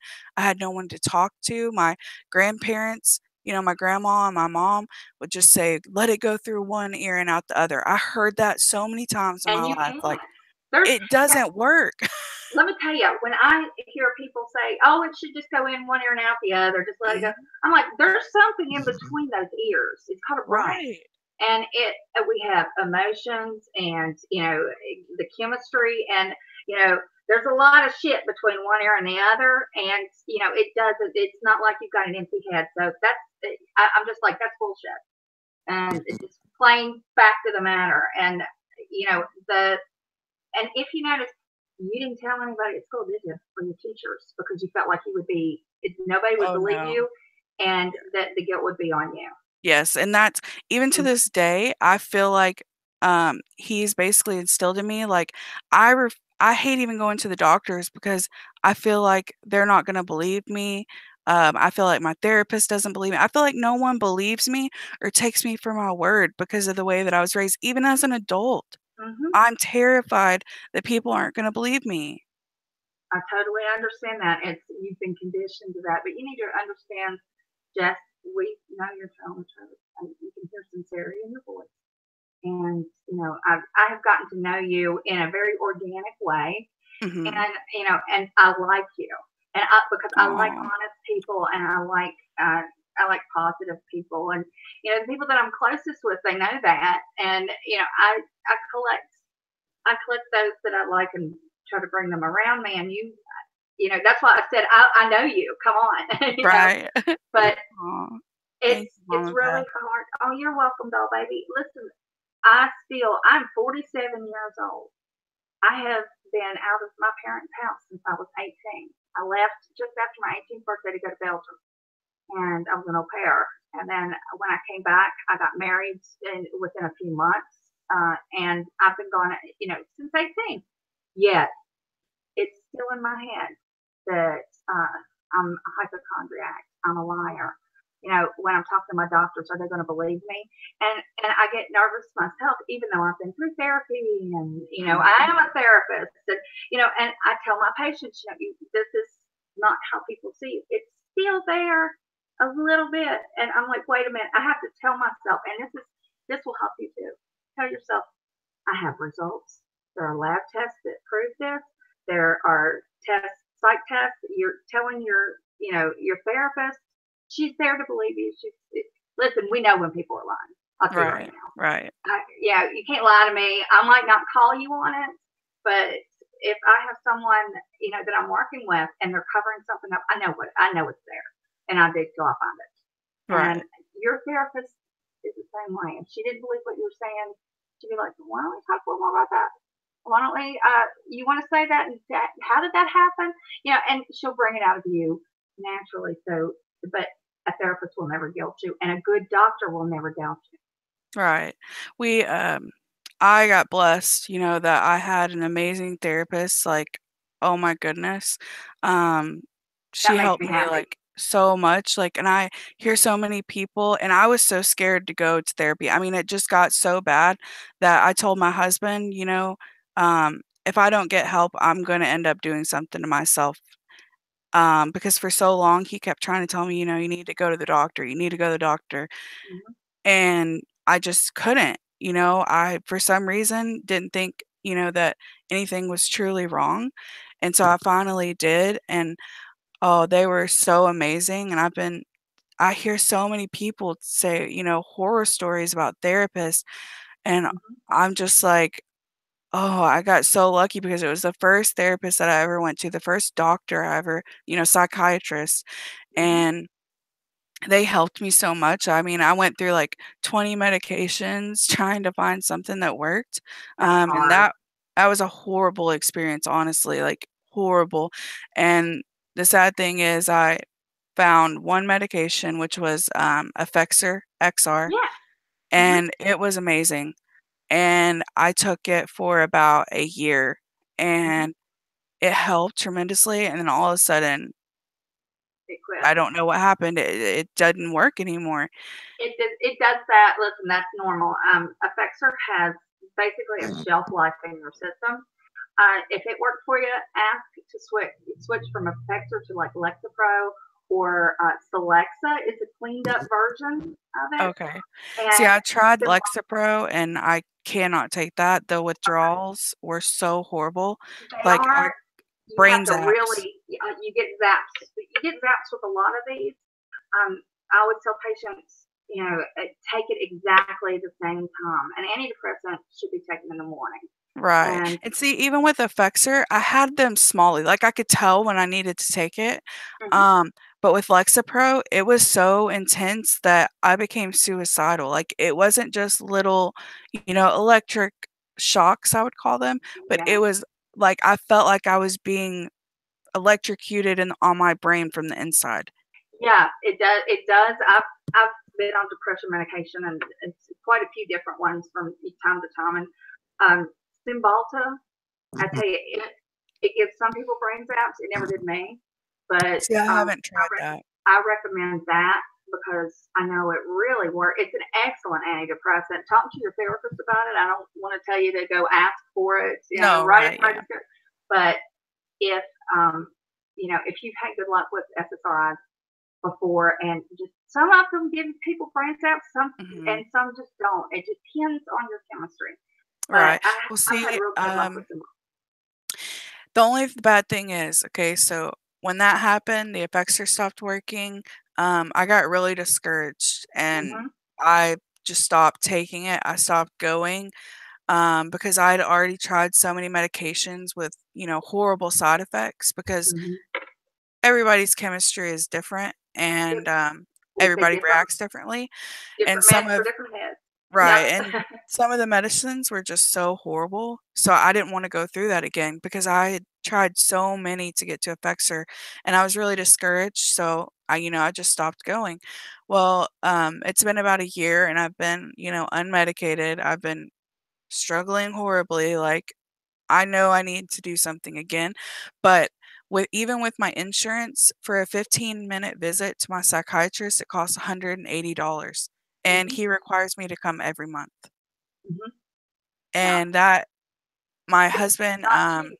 No. yeah, my husband lost a part-time job that Oh, he had that helped a lot. So right now we're kind of we're not struggling. I mean, we do fine, but we just can't afford the extra $180 a month. So yeah, see, Chi Mama says she had to pay $150 per visit. And see, that's the sad thing is mental illness is I believe it to be such a large part of why bad things happen in the world because I people are agree. struggling for so long. And the fact that it's so It's hard. horribly expensive. First of all, to find a therapist that will take you, because like I'm sure you've seen me tweet it this past week. I don't know what's gone. I've laughed and said Mercury's in retrograde and there's a full moon, but we get loaded down. There's Mm, when you've got good, like the people I work with are amazing, so we get swamped. But then there are some really crappy therapists out there that you can get in faster, and a lot of times people will have that experience with right, a therapist and turn them off of therapy. But it's because the good ones get booked up. Like I've been right, I've been very lucky that I people respond well to me, and I really enjoy what I do. But I get requests for patients from you can take me. I don't have any more time, and right. and I work with some patients for nothing because I know their situation, and I don't think they should be denied care. And Right. I do that pro bono, and but I have to make sure that they have time too. They're just as important as paying client. But I tell you what, there's you know what, I think I know of a job opportunity. See, DM me later. Okay, that would be Remind awesome. me, I really and would you can love do it that. from home. You can do it from See, home. and that's what I need. I've been looking and looking. I feel like I want to cry because I feel like this was meant to happen. Because I was just telling my husband the other day, I'm just gonna do Uber, Mhm. because I You won't don't make any know. money. Right, It, and it yeah. brought my car my husband was like, "You don't wanna do that." I mean, because we have a nice car, and he was like, "We don't wanna put miles on it," and, the wear and tear on the vehicle, and I was just And you like, "I make don't less know." than minimum wage. Right, and I was They like, "I they don't just put know a what else to facility. do." Yeah, DM me. I've got something that might fit well for you, and it's from home. You can That's do it. awesome, I You got definitely will. you got a laptop? Yes, mhm. Yeah, I thought you said you were getting on your laptop. Yeah, all you need is your laptop and cell phone and just and knowing social media. Oh, So that's awesome. Yep, I yeah, know I all of that. believe God. I'm Christian. I believe Yes. God puts people together. So I'm glad you came on today because I do.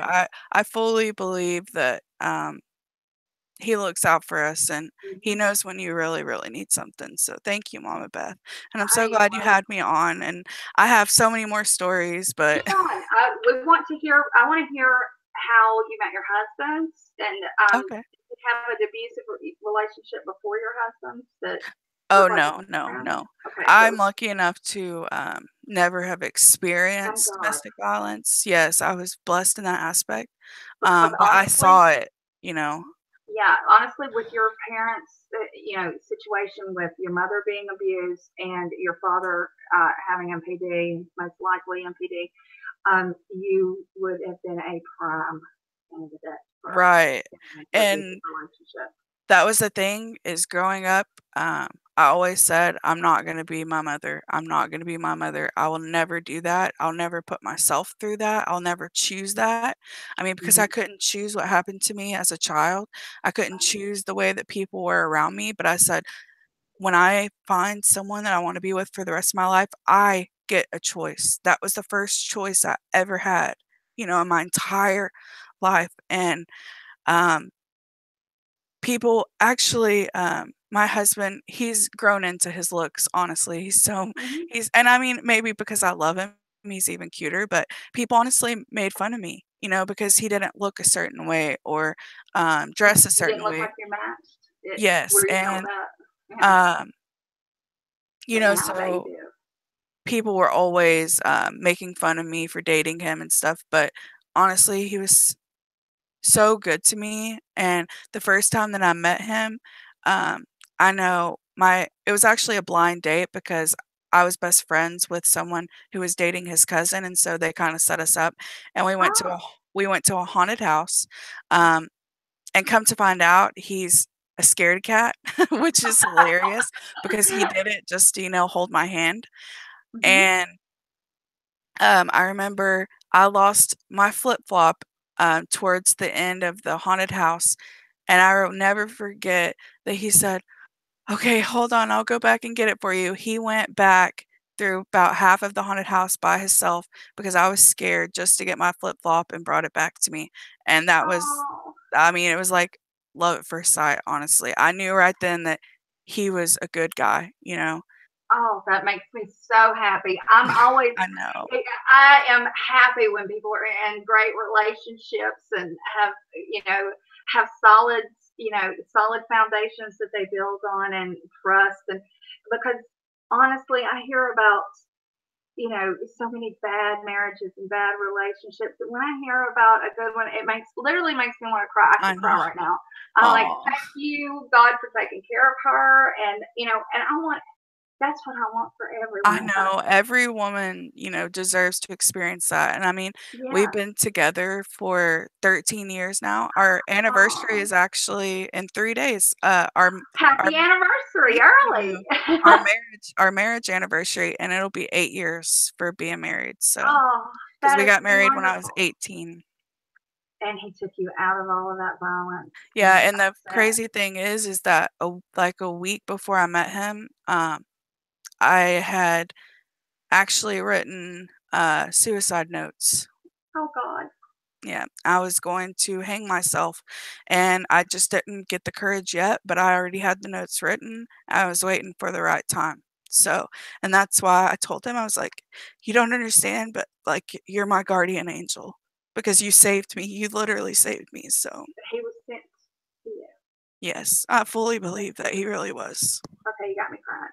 Oh, I'm sorry. I am no, it's happy tears. I'm just Right. I'm happy that you had someone come into your life after having such a crappy upbringing, And Yeah. there's so many of us, and I know the women in the chat room. Everybody has been through such pain. I So when know. someone has happiness and has someone come in, I'm just so grateful. And I pray for everyone who is in a bad situation for the strength to get out. And Right. that's that's my reason for doing this. It's my whole reason for being on this platform is to try to help those who need support and need to be able to have a lifeline. Right. And Because that's why I see all these stories, about these beautiful women who've been through so much. And I'm just like, don't look for the guy who is beautiful. Don't look for the guy who just looks good. Don't look for the guy who has money. No matter how much money they have, no matter what they look like, give them a chance. There's so many good guys out there who are just waiting for the right chance but get overlooked because they don't have money and they don't have, good looks. Yeah, and you're exactly right. Now I'm lucky. My he's a good-looking man. He doesn't think so. Right. Some of them I'm get the not. whole catch. So But he's just beautiful inside. I told him, I said, you could go bald, you could gain 300 pounds, which he's been through me gaining it. So, my and husband losing it too. again. And I mean, and But- even when you first meet them, even if it's not immediately physical attraction, once you realize how well they treat you, they become physically attractive to you just based on the way that they treat you. Absolutely. And y'all being so sweet. Thank you, Nikki. I don't think I'm amazing. I think You are. I just have good intentions. I'll be honest, the reason I went into psychology is because my upbringing and the things that I've been through. I'd always found it interesting, and I'd say, "Well, are people acting this way?" And Yep, I'm the same way. And I was in marketing and advertising for almost 20 years. But at the end, I was going back to school because I said, I want my BS and because it's not a Bachelor of Arts, it's a Bachelor of Science. All mine are science degrees because I took all the hard stuff because I was like, I'm going to learn this and I'm going to do some good because after if you know anything, if any of you all have been in advertising and marketing, it's always go, go, go. And, it's like greed and, you're trying to sell people things that, a little more, take a little more of their budget or whatever. And I got to the end where I was just tired of that feeling and I didn't feel good about what I was doing. And I thought, you know what, I really want to do something that's going to help. And that's why I went back to school. And that's why I get pissy when people go, "Oh, you're not really a therapist. You're not." I don't care what they think, but it makes me mad because I worked so hard. Right. And it was with good intention. And I mean, I was so sick. I was so sick during, taking exams because all my exams were online. And I've been in the ICU taking midterms and finals. See, that is. But wow. I think this is what I'm meant to do. I wish I'd done this earlier. Right. And that's the crazy thing is before I had my daughter, which is my second child, I was actually in college for psychology. I've always, ever since, I wrote those suicide notes and then my husband, I got together with him, like I promised myself that I wouldn't stand by, that I would try to help other people. So that's why I think I'm so interested in your channel. And I think that's what drew me in, not only because of my upbringing, but because I always wanted to be a psychologist. And I wish, I could have completed it. I don't know how women who have 2 children or even just one Yeah. child do it. It's I did hard. it with one, and I must say, I mean, I was pregnant with her and in school and working. I had a dance studio. I was teaching dance, working as an aide in school to be an RN at the time. I changed that quick. I was not following in my mother's footsteps, but and pregnant out to here, and Right. I don't know how I did it looking back. I And know, then she was a teenager when I started back to school, and I was like, and we were in college at the same time. that's so cool. Yeah, she was at NC State at the same time that I was taking online courses at first because the university, every university was a little too far for me to drive to get to classes in the Right. evening, and a lot of classes during the day, and I worked. So it helped that I could do online classes with a good university. It was CACREP certified, and then I took my GRE and went for masters, and then I I was very lucky, and I have to say that my husband, I was dating him. We started dating. I said I'm going back to school because he had just finished his master's, and which is kind of funny. We dated before he started his master, just right as he was starting his master's. Then he said I can't date and work and go to school. I'm like okay. So we took a break, and then right before he graduated, we got back together for his birthday, Aw. and I was the only one who celebrated him getting his master's. Um, Wow. And yeah, I that's a bought him. huge accomplishment. Like, It is. It is. He's got all three degrees in a frame. I had it framed for him and custom framed, and I got him a necklace oh, for it. But his parents didn't even. They were like, "Oh yeah, he's got his master's. Okay, whatever," because he's the good kid. right. It I was was like, expected. And see, that's how, mhm. even when I did something good, it was expected. If you want to go back to school, you can take courses online from a certified university. I mean, Mhm. it's got all the certifications. You can study psychology, and even if you never practice, you still have that knowledge Right, to right. build on, and you can help. I mean, you can with just the bachelor's, you can be a life coach. Right. And see, and That's that's why I applaud you because I feel like with my upbringing, I became so sensitive and empathetic for people that I literally like take on people's emotions and because I feel what they're feeling. And as much as I would love to be, even just a therapist or, psychologist, I feel like I would take on so many people's emotions that it would not be good for my mental health. I really would love to though. If I could learn how to not do that, it's which I hard. did, CBT and things like that, but Mhm. It's hard. I'll tell it you the is. truth. The truth of it is when because I hear about things that are horrible. Right. I have to have a kind of a step back moment. I have to give myself some time. Like a lot of times, like this week has really been so stressful because I haven't had any downtime between sessions, and I don't get to decompress until like I've been working till like midnight charting this Oh week. my It's been nuts. gosh. I mean, literally, I turned on Leather Stream while I was charting, and she starts to then I said, I am still working. I can't get away from it. But where I haven't had any decompression time this time. Right. In fact, I cried this morning because Oh, I my wish I knees could were give you a hurt. big hug. Thank you. I just and my husband, he's so sweet. He's like, "Honey, are you okay?" I said, "Well, I need ice packs for my knees and my feet because Oh, they were killing me, and my hands were hurting me. It was raining this morning, and then plus yesterday, all the ugh. shit they put me through."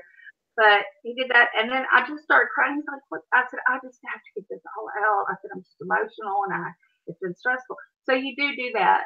Right. Therapists do take on because if you're an empath you really do. You feel the pain, and especially if, like me, I came up and it was abusive, and there was physical and psychological, and then a relationship that was abusive. And my first husband was he was always he gaslights everybody in his family. That's why I no contact, and my daughter doesn't want anything to do Mhm. with him. But so I feel what everybody. I understand it because I felt it Right. and I've You've been suffered through through it. it. And when you do, you kind of go, "Oh my God!" I know how that feels, and it just really, I mean, that's why, hearing about, your dad, it's just, I mean, I'm flashing back to memories of the similar things and the same thing. And Oh, you know what? And it's good for me though, because that helps me too, believe it or not, because it's almost like you're repeating my story right. sometimes, Oh, I think it's amazing what you do, and Oh, anybody, thank you. who does that and has been through it and takes on other people's emotion, oh my God, they're like angels on earth, honestly. It's Honestly. it's difficult to do, and I love to find really positive people and positive streams. I dig into the drama and the other Yeah, stuff and right. all of that, but I wanted to make sure that this was positive, and I want to keep like I have with the bitching in the kitchen. Yes, I that love those. Those are my oh favorites. I almost made one last week, and then I was like, no, hold up, hold up, hold up. Right. And then I just did that little Twitter video and just said what I had to say and got off and tried to have a little bit of class. But yeah, Right. sometimes on the bitch, you Sometimes gotta it feels cuss. good just to have your voice heard, Hmm. and even in a positive way, not, telling people how it is, but not bringing people down while you do it. Hmm. That's what I try to do. And you do. I see that, and I see other people that are in the stream. Like I just I I love the friends that are so supportive, and they come in and they share in the stream, and they're like this. Whoever's on panel was, oh my God, that happened to me too. So it's not just the person on the panel that is adding to it. Now that there's the live chat goes with it, Yes, and you can it's see gonna it. it's gonna be people are gonna share more and be and feel heard and be heard. Like Right. that's the most important thing. If you suffer through something, you know, I think I've mentioned this before. I probably have 10 times because I'm getting old and I repeat myself. But there's a Native American saying that when you suffer something or have pain, when you share it, you half it. You give half away, and then you share it more, and until finally it disappears. And That is so beautiful, and I honestly believe that's true because mhm, there was things in therapy that I told, my therapist, and, I would bring my husband in because I'd never even told him. So, mhm, once I told some of those things, the weight definitely lifted. I mean, it's still there, but mhm, even just today helped a lot too, so good. That means that we've done something positive on here. And you know what?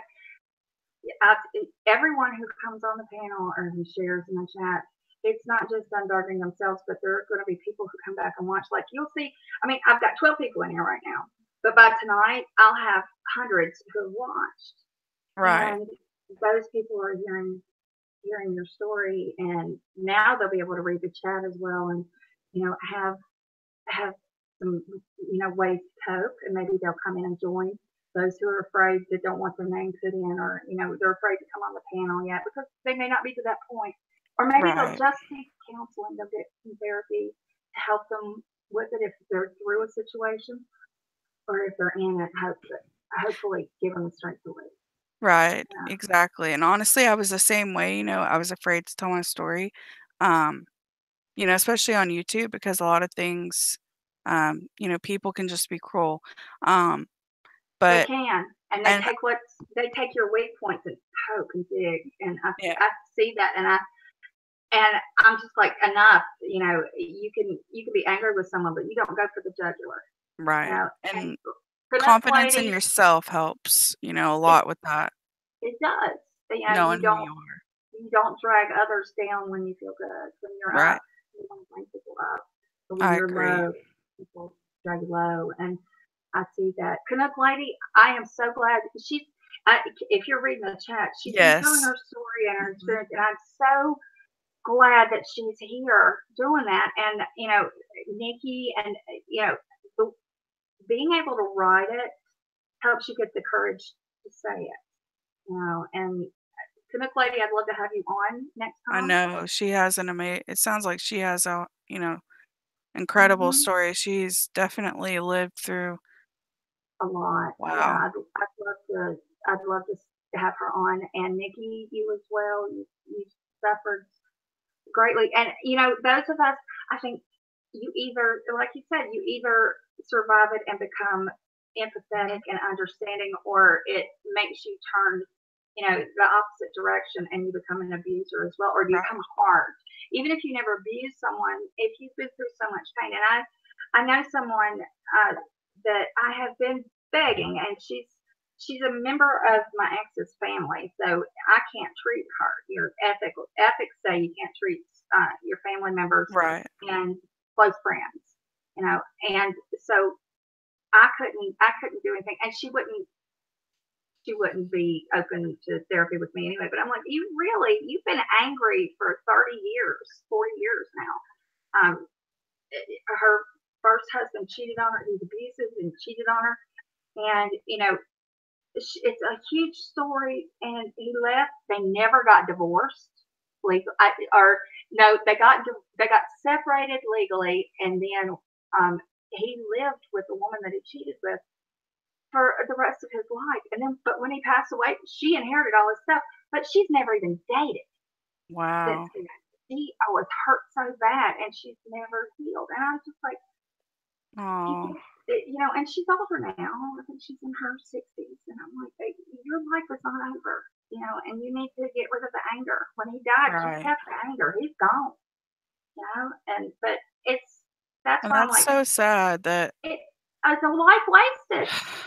Right. She's beautiful, beautiful woman, trim little figure that I'd kill for, but she just was so hurt and didn't get help. And I see other people who, I'm like, please don't do like that.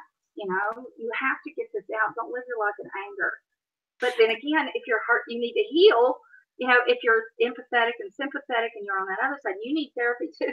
If you've been through it, get in with a therapist, do something, get in a support group.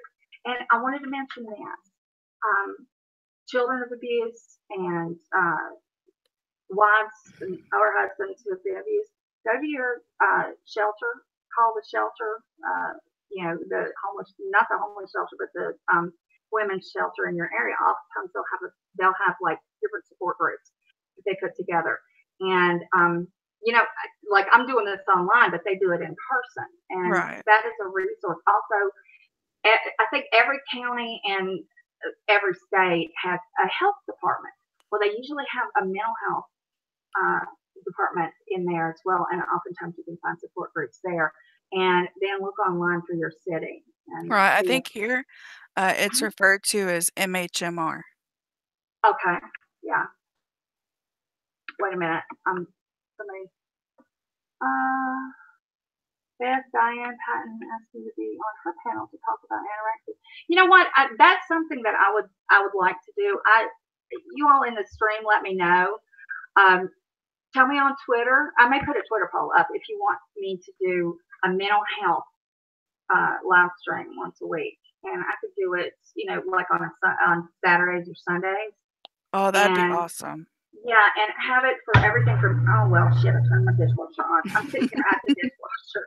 And I had it going. I was like, oh, I got to turn it off before I start. So it needs to run. But if I did one, what would be a convenient day? I mean, most people say Saturdays are either free or they're with their family. Right. And then during the week and in the evenings, I need to make sure that I can carve out time for it. It would have to be like, 8 o'clock, 7 o'clock, 8 o'clock. But right. See, that would be good for me because my kids are just getting in bed. Yeah. That's why I'm not able to make it on Fridays at 4. I try. That's okay. But my kids are just getting off the bus, and then, when they get off the bus, they've got to decompress, get a snack, mommy this, mommy that, this happened, this happened, weekends and at night, around 7 or 8.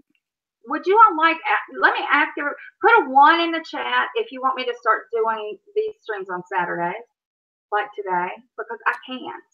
I can switch it to like it's every Saturday at 1.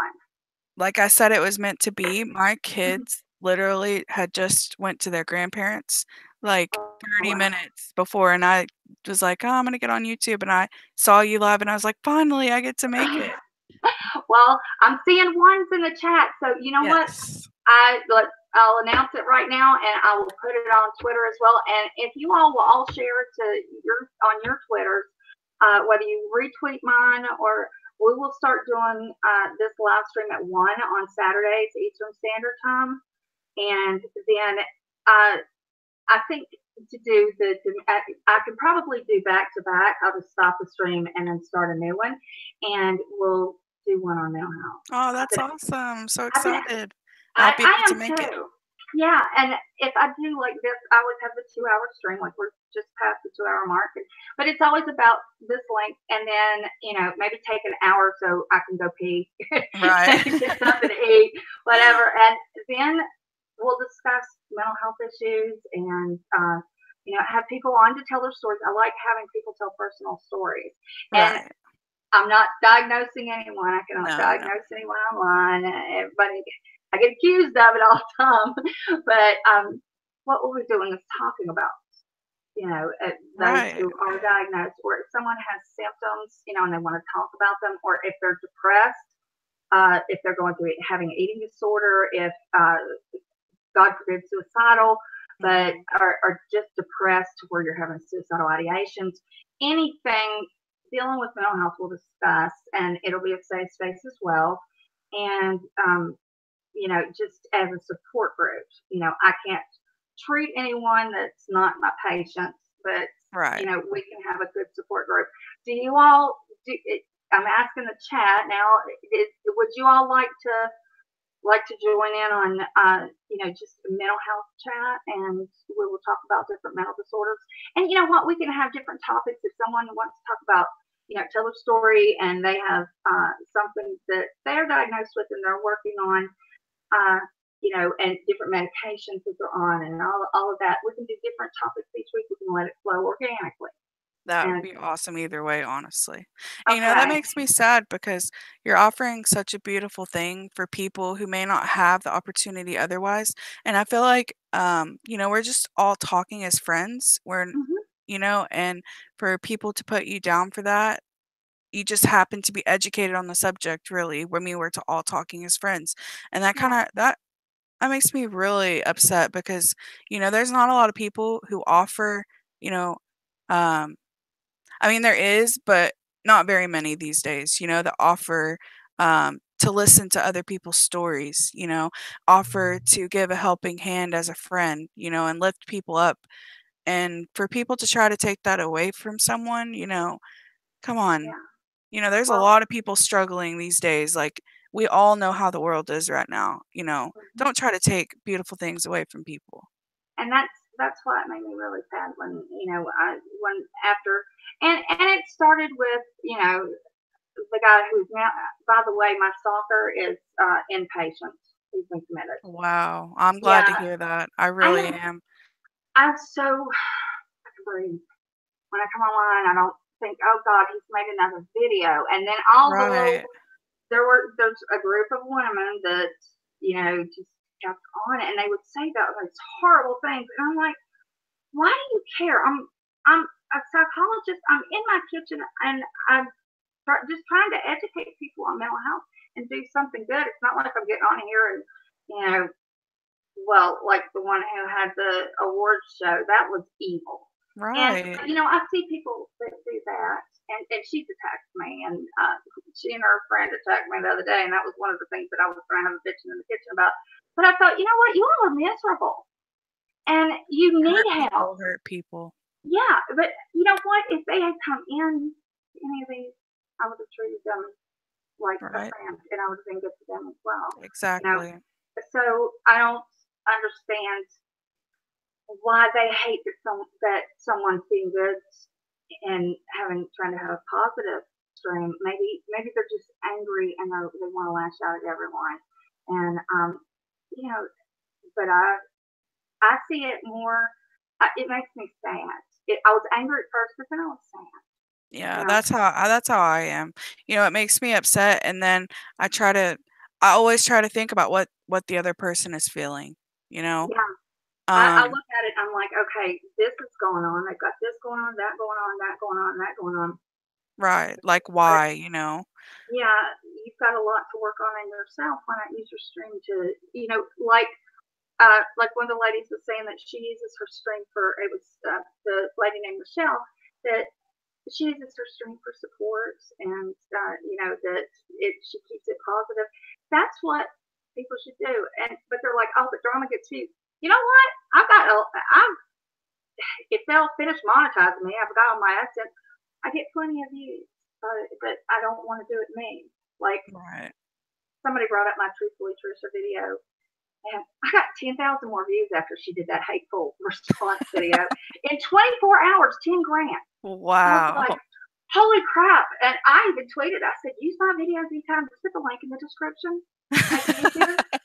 And, but if she had listened, maybe. I know. Like, you give actual, like, good advice. You're like, Peter Mon. I put you in Peter Mon. Like, yes, he does like a little drama, but he gives such good advice. Like, if people would actually hear him out, laugh along with him, and then learn something from him. I think you're the same way, honestly. Well, Peter's a wonderful man. He, my daughter, and my husband are the ones, and Dustin, whom I just love. They are the ones who really pushed me.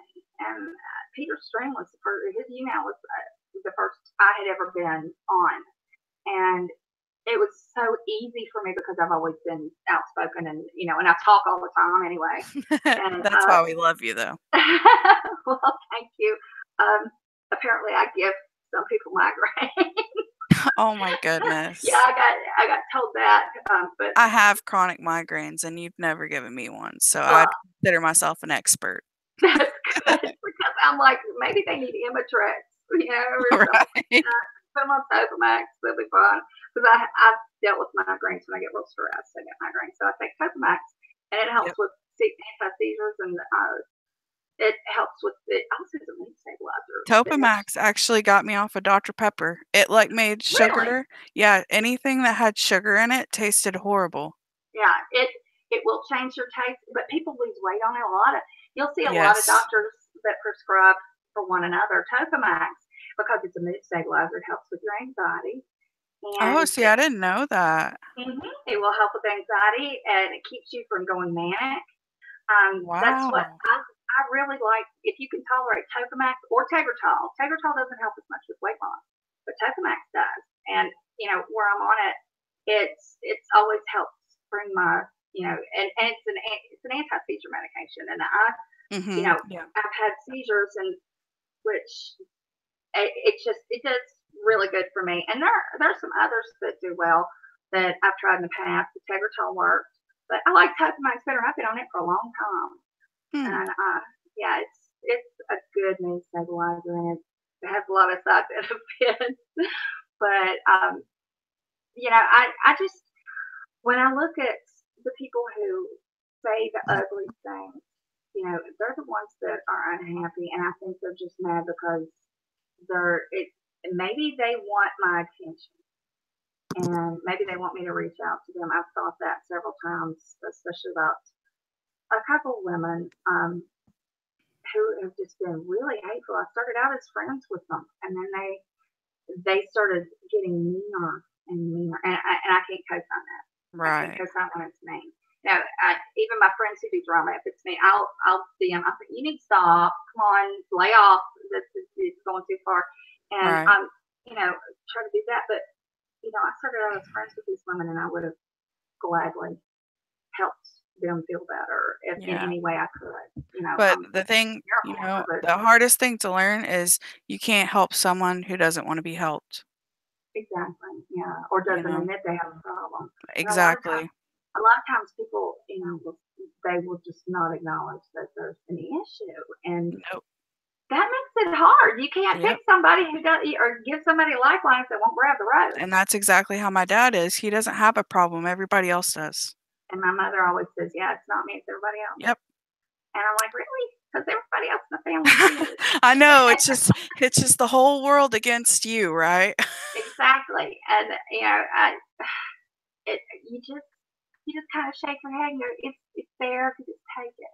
If you can humble yourself a little bit and reach out, people will understand, and they'll help, and you'll get help from lots of places.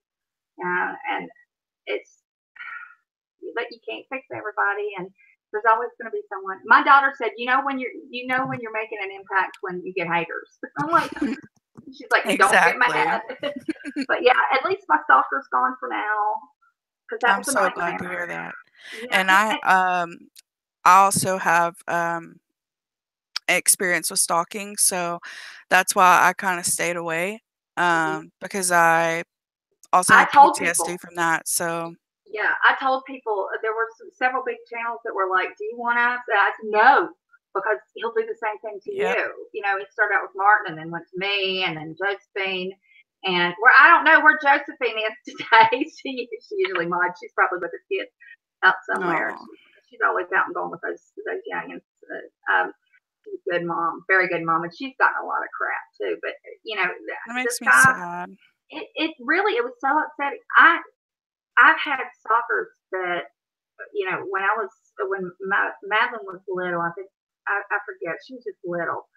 And I was still with my first husband, and I had a guy stalking me, like calling the house every morning as soon as he left for work.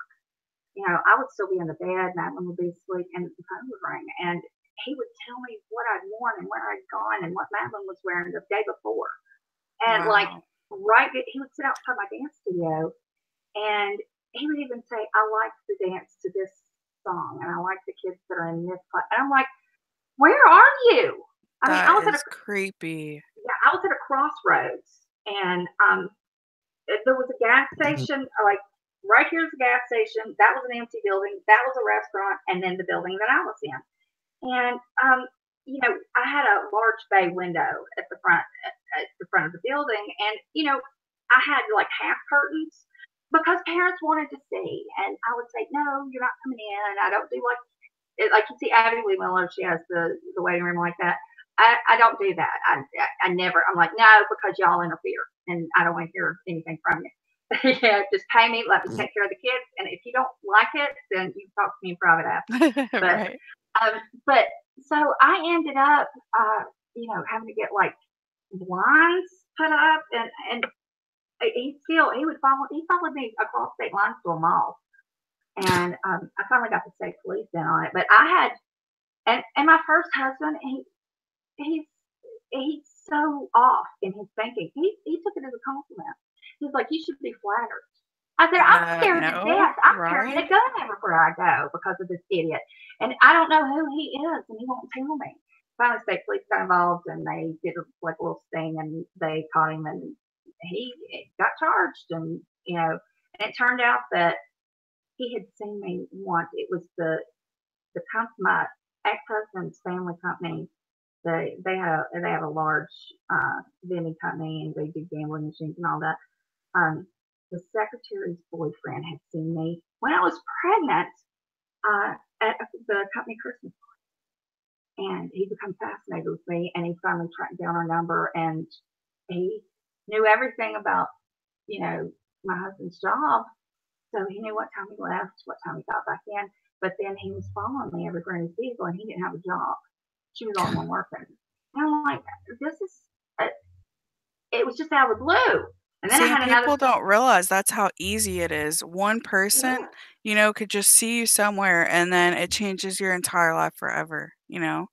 And I'm like, I never spoke to the man. He Right. saw me pregnant at a party a couple years, 2 or 3 years before, and I'm thinking, what kind of mind? That was another reason that I wanted to go in psychology.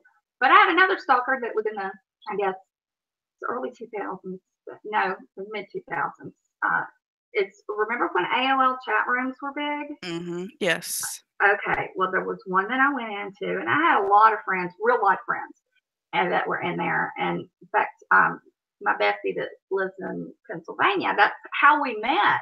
Was through there, and we would have like private side chats, and where you can make your own little rooms, and Right. several of us would go in that. But anyway, this guy in Chicago became fascinated with me, and he started out really nice, and he just wanted to talk. He had apparently depression, and it turned out he had a lot more.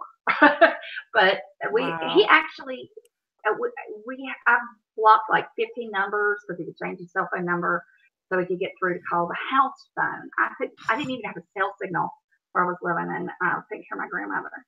And but he went so far, he threatened to kill me. We were getting together for my birthday, a bunch of us, and he threatened to show up and that he was going to kill all of us. And then he called my local police department, which was stupid because Oh my gosh. I've either gone to school with them, I'm related to them, or I've dated them. Right, small town. Yeah, everybody knows me. Yep. Same so here. They were like, who are you again? And he gave them his real name. And then they called me. And I said, this guy. And I said, I know exactly who you're talking about. And they're like, basically was trying to swat me. And they're like, we're gonna call Chicago PD then. And because I'm like, he's in Chicago. And they said, do you have his phone number? I said, I have about 15. I don't know which one. Right. Is still, because I'd write them down. And they got the Chicago Police Department to go and make a visit. First to his parents' house because his dad has the same thing. And then to his. And they said, if you call her, contact her again, we can. They had it all worked out. They were going to charge him, and they told him to not cross the line into Virginia ever. That Wow.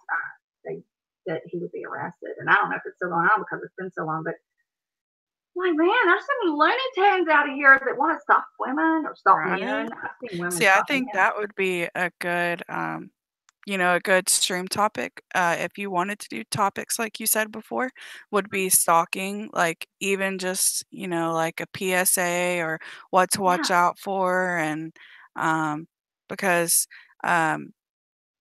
my stalker was actually my next door neighbor, so. Really? Okay, I got to hear this. Go ahead. We got time. Okay. So, I was probably pregnant with my son. And at this point in time, we were so poor, like so poor. I mean, I worked like just a fast food job. My husband worked, a fast food job. We were still really young. He was like 19. I was 17. And we got a notice that there was going to be a sexual offender moving into, because we live on like a dead end street.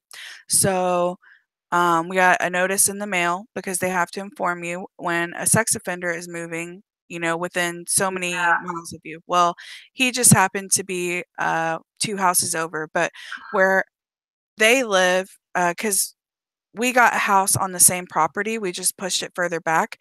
Where they live closer to the road, so we never really had any contact with him. And then we got a house. We put it back further on the property where we can actually see that house now. So this was about 2 years later. Oh, wow. And then we lived here for probably like 4 years and never had any interaction with them. Never really saw much going on over there. Then, all of a sudden, we start noticing him outside a lot more. And, just kind of doing random things. And we weren't really sure what was going on. And we knew, that he was a sex offender. So we definitely wanted to, stay away and avoid at all costs. Yeah. And one day, my brother-in-laws, because my husband has, 4 brothers and sisters who are all much younger than him, and they were walking back to our house to come and get the kids to go outside and play. And they were like, they come running in and they're like, the next door neighbor, the next door neighbor. And I'm like, what happened? What happened? What's going on? And they said, he's outside. He's outside by a tree and his pants were around his ankles and he was masturbating watching us, walk down the driveway. And, I freaked out. I was like, oh my God. I told him just come inside. I locked the doors. I got really scared. We called the cops. They came and went over there and talked to him and, they did nothing. I don't understand why. I guess there was, no proof. But your brothers and sisters-in-law, they saw him. Did they not take their words or statements? Well, they did. Okay, so we went to I can't for the life of me remember what it was called. It was a sex abuse center for children.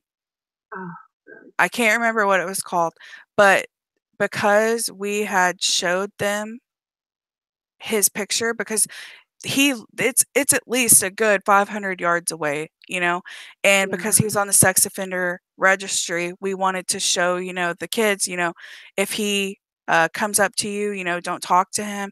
This is what he looks like. We tried to make them aware, Right. and that apparently was not a good thing to do, was to Because show you were them. coaching.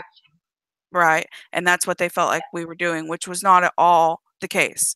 Right. So, um, nothing really came of it. Mm. Oh my Well, Lord. come to find out, it had all started because he had gotten off probation.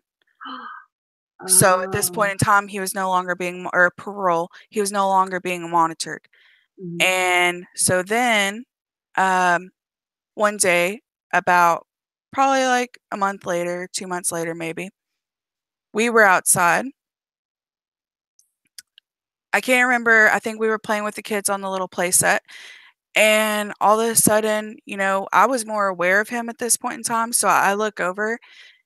We see him crouched down between two trees, completely naked, Oh staring my at God. us. Staring at us. Oh, that's so sick. I was in so much shock. My husband, thank God he was outside with us. I said, "Oh my God, Van. Oh my God, take a picture. Take a picture." Yeah. So we take a picture. He's literally, I know he saw us taking a picture. He had to have. We take a picture and it's so far away, it's hard to make out, but we called the sheriff's office, had them come out here. Mhm. They took the picture, we emailed it to them, and I think they said they were gonna do analysis on it and try to, make it out better because we live, far away, and back Right. then, cameras weren't as good as they are now. But they could have And blown it up. I mean, right, I've seen them take. We've seen those shitty security cameras where they use the different software to right. identify people. Oh my Lord. Well, the sheriff's office went over to his house, um, and I think they believed us now because we got a picture, Mhm. and, I don't know why, but he was not arrested, Still? and yep, Oh my God.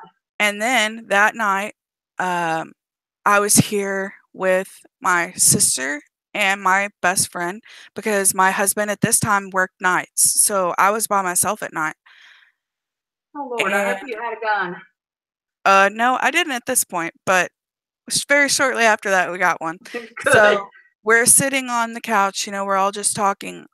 All of a sudden, and we live way out in the country, there's no lights, there's no, city lights, it is dark, and when I say dark, it's pitch black. Right. So, we're sitting on the couch just talking. I knew I had a bad feeling, so that's why I had them both here. Mhm. And all of a sudden, on the outside window, right behind where we were talking, where my couch is, we hear a loud bang, like on my window, like almost. I swear, Oh my God. the pane of glass. I don't know how it did not shatter. And we were all so scared. We called the cops, and there was no evidence of anyone being outside my window. No one was on the property. There was no footprints. There was Oh my nothing on God. the window. And Well, he could have been a ways back and thrown a rock, but it's still he shouldn't be doing that. right, I mean, and that's what I told him. I was like, "And there's nothing y'all could do, nothing." You know, he was literally outside of my house because they told me, "Don't worry about it. He's not gonna do anything. Just stay your distance." And oh my God. there was nothing they could do. There was no proof that it happened. And at this time, they were doing the investigation, because it was the same night. So I think he was retaliating because we called the cops on him for Yeah. being naked outside in front of my children. Did they Well, even go over there after that? that I night, mean, at no, night? Oh no. my God. And then, um, it got worse. Like I kept, we have a security light that only goes off if someone's outside or, Right. like, and it could be animals, but I would see the light go on and off, and I swear I would hear stuff outside. Like, I think And come to find out in therapy, you know, I think he was gaslighting me. Yeah. Like, he wasn't going to do anything, but he wanted me to know that he was there. Yeah, he And wanted to then scare you. I finally talked to the private investigator, and she was like, and, you know, I hate to say this, but the way he's acting, I think he's been watching y'all for a long time. Oh, I bet he has. Yeah, and because he has a 2-story house, so from his bedroom window, he has the perfect view of our house. That is terrifying. And after that, I got so scared, and it took almost probably a year. Even though he was a 2-time sex offender, it took them almost a year to do anything. He finally went to court. He got 5 years in prison because of they took the 2 previous or the incidents where my 2 brother-in-laws saw him before outside naked, and plus my 2 children seeing him naked. So all of that combined, he got 5 years in prison, and I think he spent 2 years in prison and they let him out. That is just disgusting. I'm sorry. I think if you're a sexual predator and you reoffend, you should not be given parole. I think somebody in the chat said that Canuck lady said predators have too many rights. They do. It's ridiculous, especially y'all. Forgive me. I'm fidgeting with my bra. I had to take a bolus of my insulin. My sugar's doing funky stuff. But yeah, so that's why I'm adjusting clothing and doing all of this and bra straps. But I think that, you know, I don't know if everybody does this, but I go on the sex offender registry and I see where, and thank God we're on top of the mountain. I can't even see my neighbors. Right. But there are some that live, you know, a couple miles or a mile down the road, and you know, I want to know where they are. I want to know what they've done, and you know, it's basically, you know, just being alert.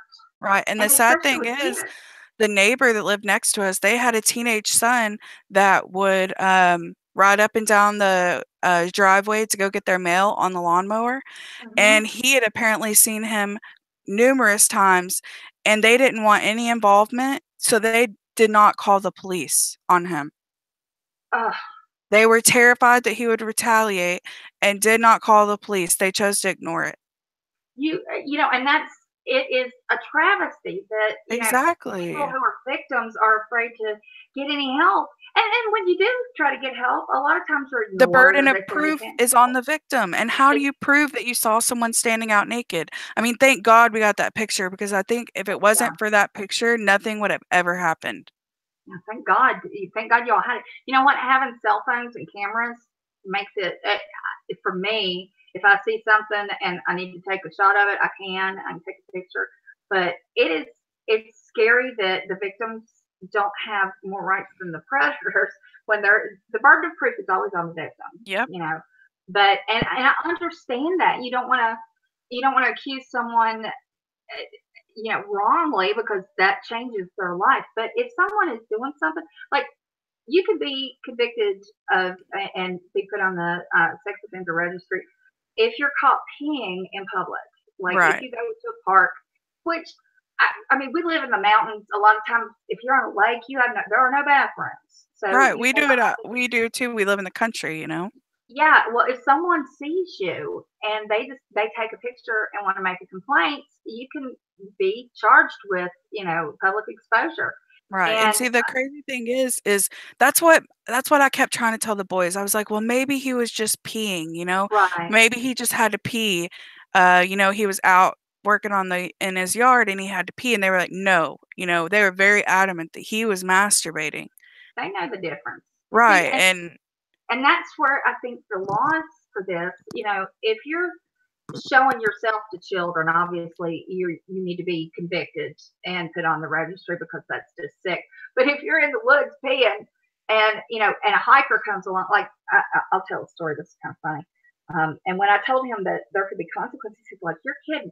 Okay, my husband goes fishing all the time, and one of his fishing buddies decided he had to go to the bathroom, but he didn't have to pee. He had to do the other. Uh-oh. But yeah, and they were on some lake. They go all over, and so he went out in the woods, and he even had they keep toilet paper in because it's all the time.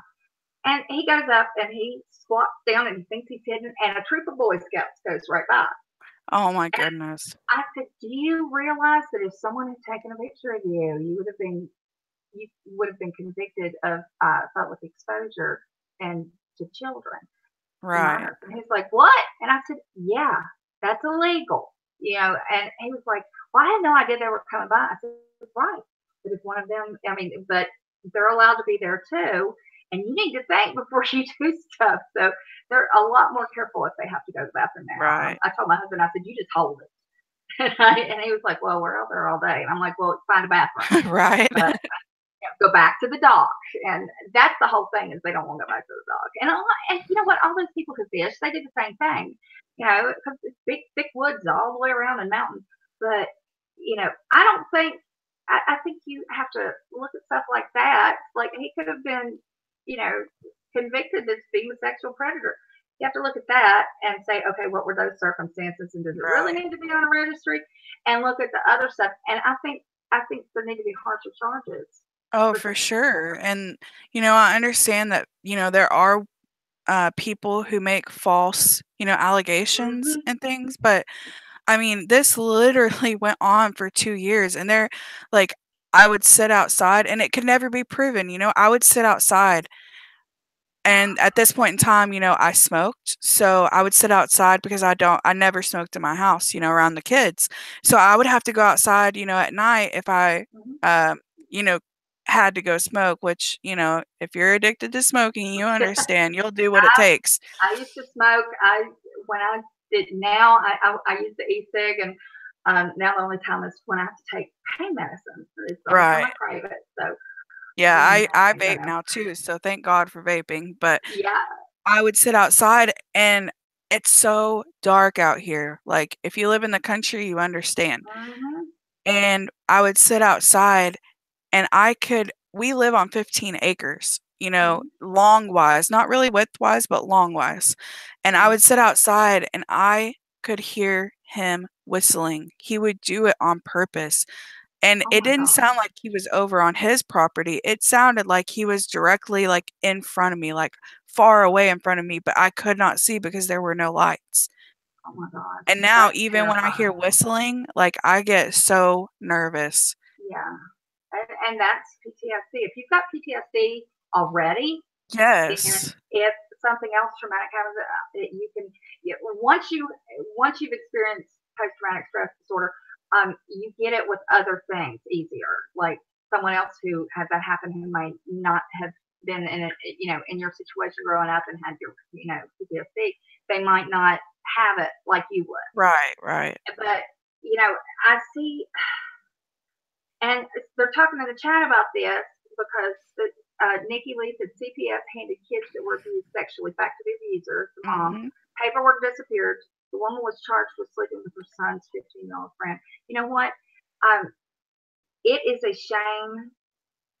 I see this and I get very upset about it, and I speak out, but there's only so much that I can do. But CPS wants to leave children with their parents. Biological parents, yeah. Yeah, they really push it, and they say, "Oh, we'll get them in counseling." All that. Half the time they don't go. They'll half-ass do their counseling. They'll show up and they'll leave early, or they may miss their appointments or whatever. But then CPS is so busy and so overloaded, they lose track. Right, and that's why these calling CPS on people, who are not doing anything wrong, like. Yep.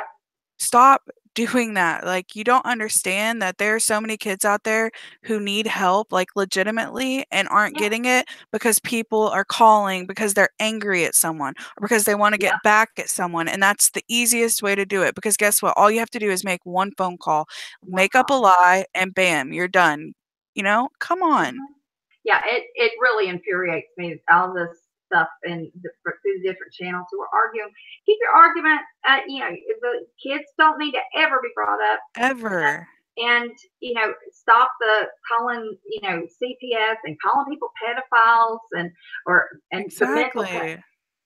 the mental pedophile thing. I was like, are you out of your flipping minds? That is bullshit. And it seems like last year, y'all remember last year everybody was getting called racist, and now this year it's pedophiles. It's like a trend. Like, come on. And, like what Nikki said, you're traumatizing the kids. Exactly. And I mean, I see like the Daddy of Five situation because Yeah. when I watched those videos, that was my dad. Like, that was my dad. Like, wasn't, I mean, I understand when people call because that was, you could, see the abuse happening, but people are just calling, for no reason with no visual, no proof that this is actually happening. Where did you pull this from? Yeah, it's angry and it's a way to harass someone. Yeah, and that's the worst thing to do. You're not hurting the parent, you're hurting the children. Yeah, and it's just shitty because now after you call CPS, they keep a record, and they'll have that case open until the child is 18. So the last child that leaves the house is 18, or they do here. And I think it's pretty much everywhere. I know in West Virginia, Virginia, and North Carolina they do. And see, that's sad because even if they weren't doing anything wrong, they have to live with that thought, in the back of their head, that, anything could happen. Or what if my kid goes to school, with a bruise because they fell and they're going to come back, like that's messed up. It is. It's a travesty. It's as bad as calling the police on people that don't, they haven't done anything and just, now, I will mention this because this has been going around this week. And I mean, I've been catching up on streams from last weekend because I've been busy.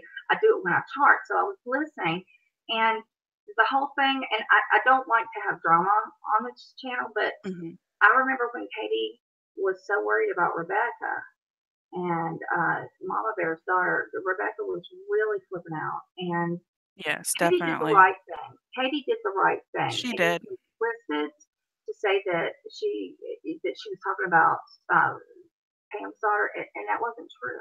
I remember when that happened, and that was right.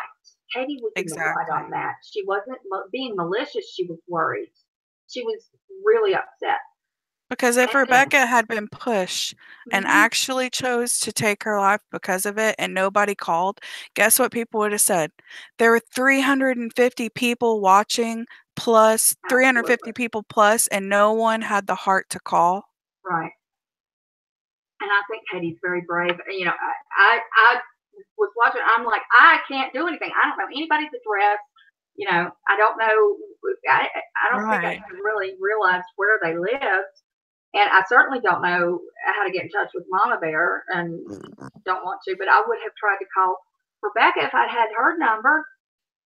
But, Katie was the only one who stood up and did that. And for her to be vilified for it, I think is terrible because I've seen and know that people have bragged about the very people that were bitching at Katie that she did something wrong are ones who called CPS on other people that they were just angry at, or they called the law on them, and or called in dumb pizzas, or got pizzas called in on them. It's just, the whole thing is that we have to be responsible as citizens, not to falsely accuse and use those resources. Right. CPS is so covered up right now that if I know that in our area they work. Everyone works like 60 hours a week at least. And I know some of the social workers who do investigations and they're like, we can't get to anybody for like 2 weeks. And by then, we're worried that kids are going to die. Right. It could be too late if they're actually like in dire need of help. It could be, Absolutely. It kills me, honestly. It breaks my heart. Yeah, and I want to say in the chat, I don't know if you read in the chat, we're talking about a woman who abused her son's 15-year-old friend.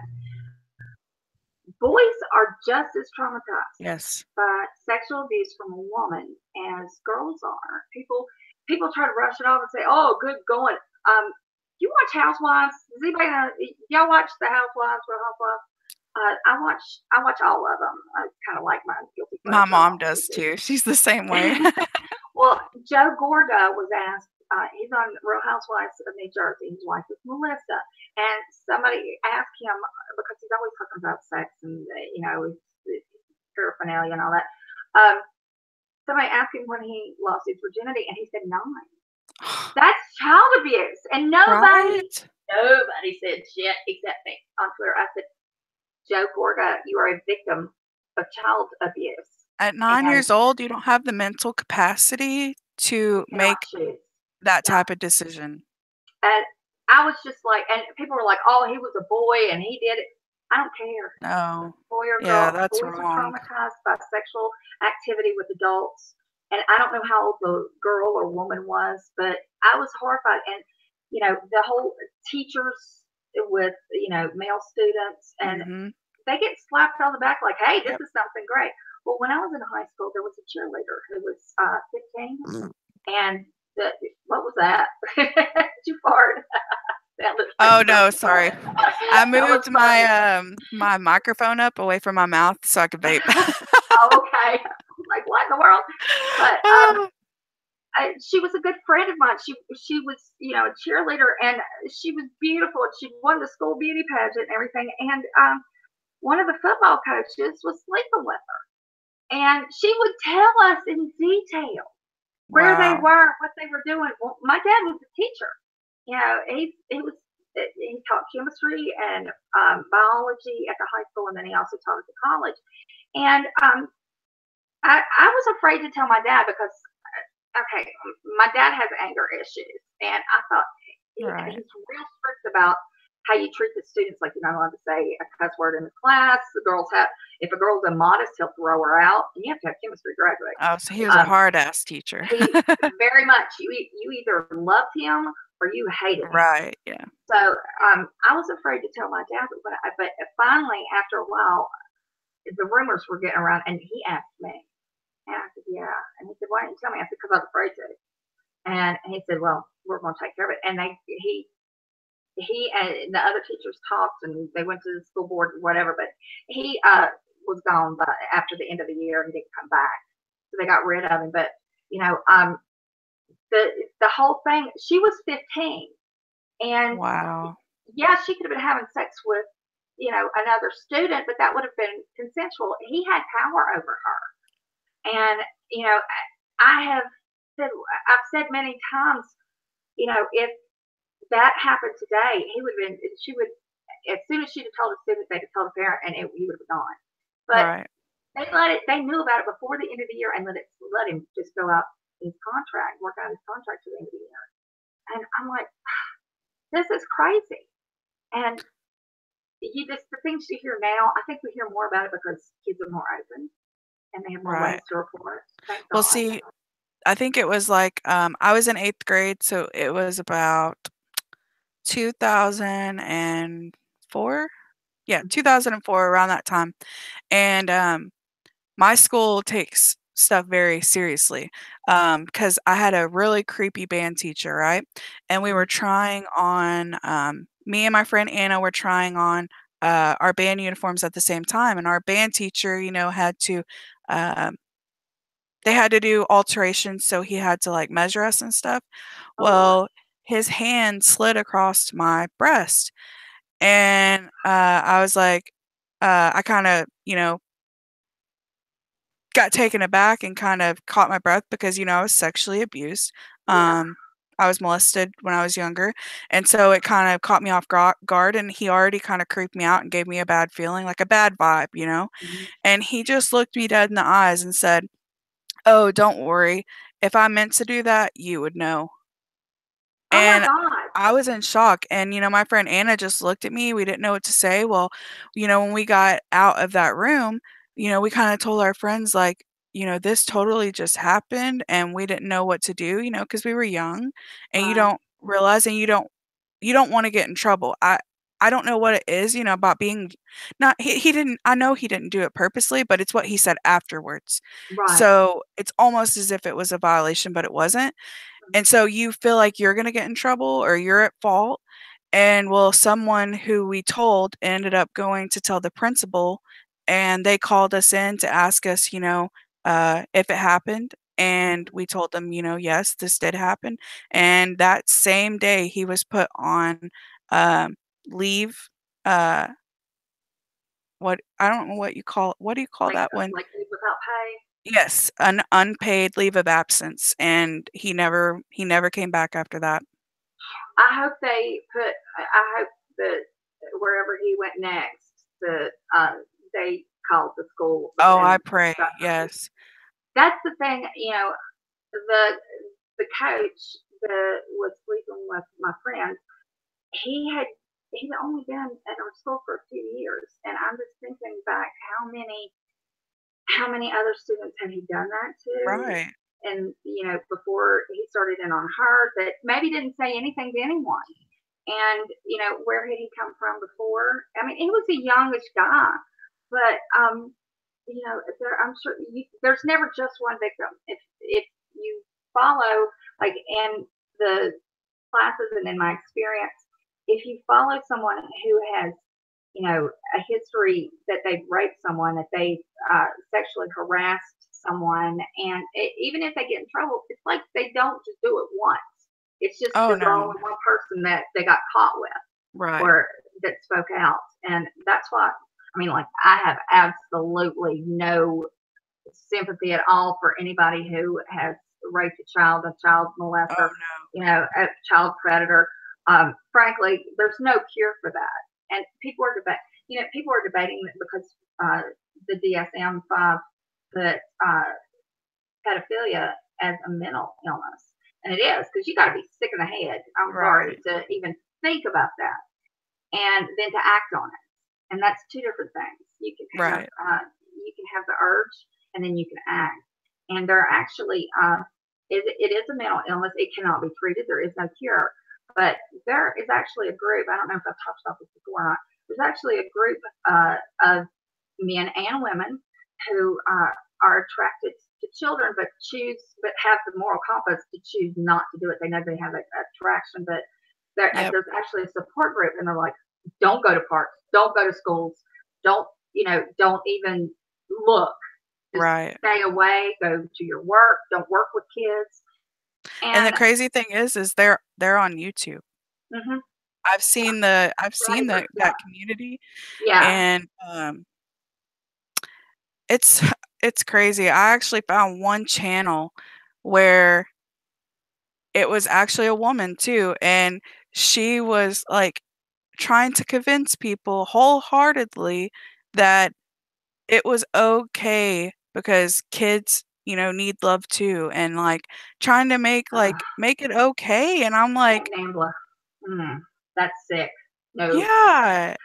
There's there's the NAMBLA is the name of the organization that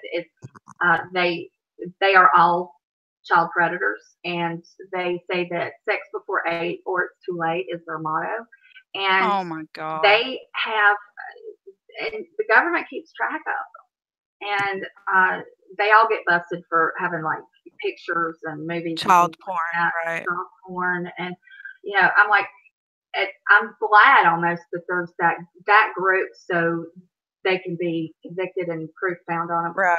The ones who have the urges and are like Steph Gant said, yes, he never left his house. One guy never left his house because he lived near a school. He was terrified of what he would do. And it's impossible for me to comprehend anybody that would find a child sexually attractive. That to me, it makes me want to vomit. And I could never treat one. Yeah, I mean, I could never treat a pedophile. And I've talked about that before. That's something that I could not do.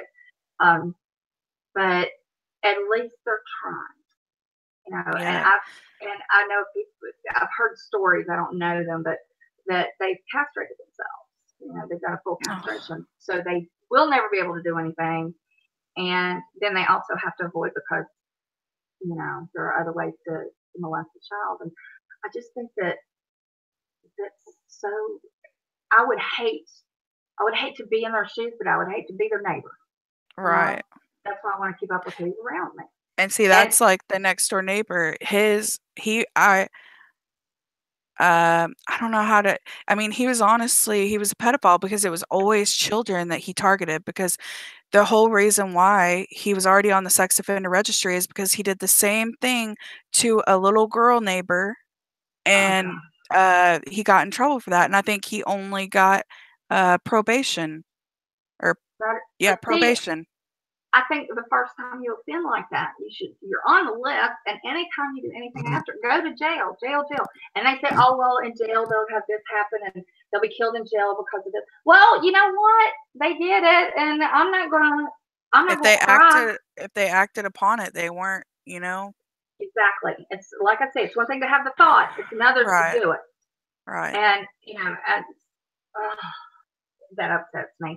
And that Serbian film, the one that has been brought up all week long, the poster song. Okay, well, I'm an idiot, and I thought, what is this? Is it about sex trafficking? Oh, no. Yeah, I thought, well, it's about sex trafficking, and maybe I can learn something from it. Maybe I thought it was going to be a documentary. Right. And I'm always watching documentaries, and Me too. Oh my God. Okay. After about the first third, I had to watch it through. I had to start it and stop it 3 times. I don't think I could do it. Don't watch it. I tell everybody, don't watch it. Do not watch it. It is the most horrifying, gross, sexually just I vomited. And you know what's crazy? So sick. Katie talked about that movie before. Like, I can't remember on a stream, but it was like one of her random streams where she just kind of talked with the people. Yeah. And she was talking about the topic came on to like movies that were really like shocking or something. Yeah. And she actually said that, and she said, it made me sick. She said, don't watch it. Yeah. Do not watch it. She said, I'm just telling y'all because it's like the craziest movie I've ever seen, but don't watch it. She even told people not to watch it. Yeah, and I was like, how? The only reason I watched that, I thought, okay, I can handle this. I have seen all sorts of things and, dealt with different things. And, right. I watched all sorts of films, like in school, we have to. Different films of different patients. And I thought, how, and I've watched films, documentaries about the sex trade. And I thought, how bad could it? This was not a documentary. There was no value to it except for horrifying. There's necrophilia, pedophilia. I mean, it's literally. That's crazy. I cannot scrub it out of my brain. I had to tell my husband. I told him about it over dinner last night. He was like, "Why are you telling me this?" I'm like, "Because I just have to get this out." Right. And then that's what I would be afraid of, that, I'd never be able to unsee it, Do not watch it. It's called a Serbian film. Do not watch it. I watched it free. Yeah, I think when it first came out, like she said, it was like banned, because I still remember people talking about it, even on YouTube. A lot of people were talking about it, because it was so shocking, and it's a banned film, and that makes people want to see it even more, because what's so bad that it would be banned for, Yeah. And a lot of people were watching it, and a lot of people were traumatized, It is not a film that anyone should watch, because it is so traumatizing. It's not just child porn. There's a scene where a mother has a baby and the baby is raped immediately after. Wow. And you see it, all of it. And that's what made me vomit. And that's crazy. The rest of it is worse, as bad or worse. And I honestly, I'm shaking right now. I can hear your voice shaking as you're talking about it. I cried. I threw up and I cried, and I thought, what the hell am I watching? Right. And I thought, okay, there's got to be some resolution to this. There has to be something that, there has to be some vindication at the end. Something. I thought, okay, this has to be the worst of it. And it just kept getting worse. There was no happy ending. There was no vindication, no validation. There was no educational value or artistic value. And I see why it was banned. If I'm against censorship, but my God, some things are beyond the pale Right. and should not. And I told Daniel, my husband, I said, I can't imagine writing this, directing this, or wanting to be in this. And I can't imagine going to a theater and sitting through this. I said, like I said, I had to watch it in 3 pieces. I said, whoever thought that up, really, they need to be locked up. They have sick, twisted thoughts that I don't think anybody will ever fix to have written that out and then just acted it. I'm like, I just don't watch it. Nobody, please watch this. It's not a scary movie. It's a horror movie. Right. I know I could never. Yeah, don't watch it. I can't. And I watch documentaries on all sorts of different stuff. I'm like you. I like to learn. Yes, me too. And I remember when they talked about it the first time. I can hear stories, but seeing the visualization, that is what gets to me, and I can't. Seeing it actually played out, no. I've never seen anything like it. I never want to again. Josephine, we're talking about that horrible movie. Don't watch it. It's called a Serbian film. Do not watch it. And I cannot say that enough. That it's absolutely just. I don't know. It's been 3 days, 2 days. Yeah, I finished. I was watching at like 5 a.m. yesterday. I woke up and and since then it has been. My stomach heaves when I think about it, and I get really upset. I need to quit talking about it. Oh, I'm sorry. It's all right. Yeah, you don't think it could probably be like it wouldn't be as bad as you think, and I'm sure once you see it and it actually all happens, you're like, wow. Yeah, I love a good horror movie. I like good movies that are well written, and I love a good documentary. But this had there was nothing that you could say about it that was good. There was nothing good, and so when I told him, I said last night when we finally got home, I said, put in The Sopranos. I'd rather watch monsters than have that crap floating around in my head anymore. So we watched, I think, 4 episodes. We're working our way through the box set. And I've never seen that. I remember my mom watching it when I was younger, like when I bet it came on like late at night, I think, on like HBO or something. Yeah, I kept HBO just for Sex and the City and The Sopranos. I mean, I literally was paying like $60 a month. Isn't it crazy for 2 shows? And I never watched anything else because by the time they're on HBO, you've already seen it on DVD or whatever. And but go on eBay. eBay has the box set. If y'all have anybody who hasn't seen The Sopranos, go on eBay. You can find the box set for like $40. I think I paid. It used to be $400, and that's why I didn't have it earlier. But my husband had never seen it. And I said, "You've never seen The Sopranos?" Somebody was talking about it on Twitter. Yeah, I've never really seen it either. I should watch it. Please do spend that $40. And right. We have been watching it for 2 weeks. Like every day he gets home. It's hilarious. My ringtone and his is now the Sopranos theme song. And I laughed when I finally went and got my nails done a little while back. And I said, I miss having those jersey nails. I got them. Hold on, let me click over. Yeah, see. Oh, those are cute. I said I miss having because these were how my nails were when that was on. Super long with white tips, and you did had your toes done the same way. And I said I miss having jersey nails. And I called a couple of friends that live in Jersey, and I was like, "You're not gonna believe it! I got my nails back." Like, they said Soprano style. I said absolutely. I love it. Yeah, you need to watch it. It's so well written. There's violence. There, of course, is sex. There's boobs everywhere.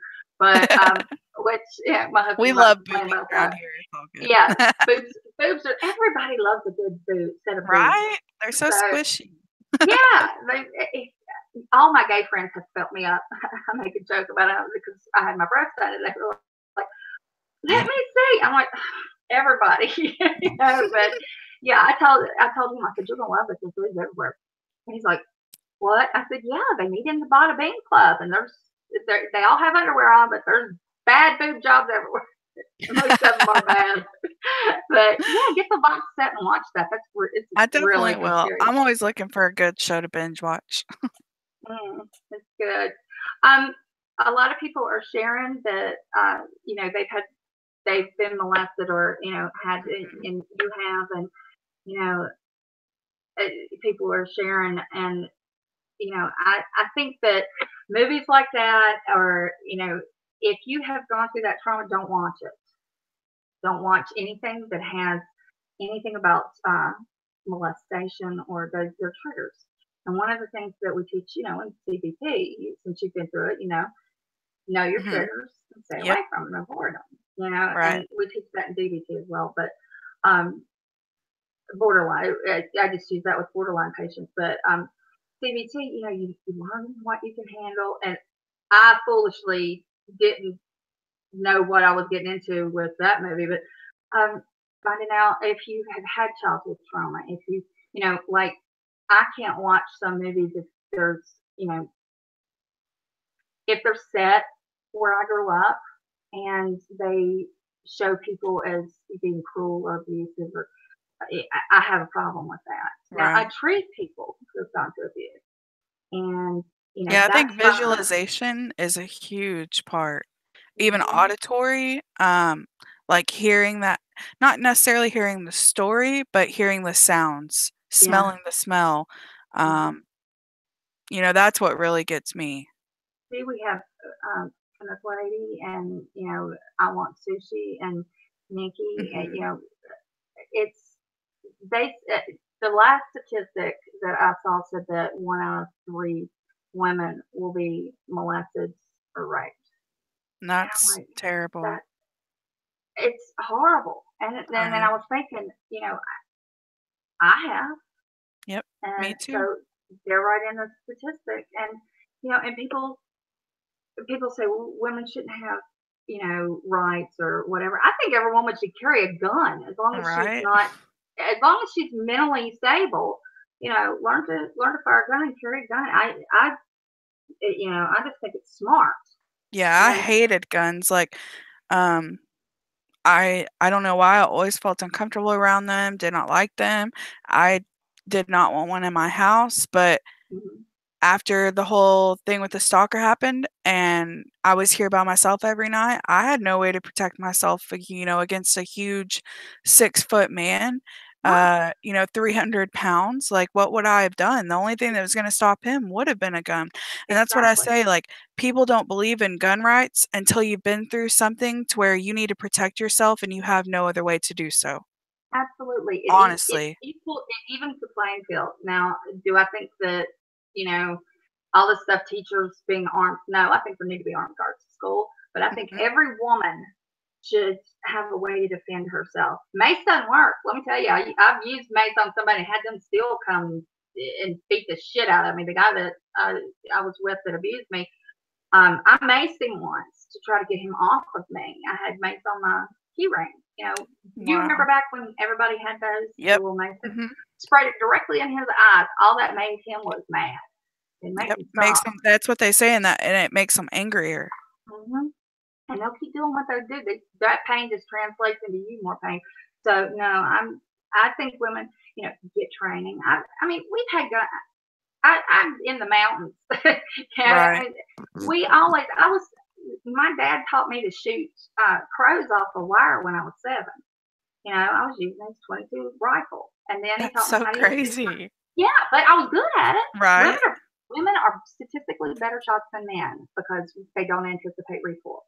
NRA will teach that, and I've taken the NRA shooting course when I was older. But I was skeet shooting at 12, and I grew up, farm girl, and you always had a gun. I mean, if you went out to chop wood, you had to have a gun on you in case, like now the coyotes are bad, and they. Oh yes, we have hogs really bad here.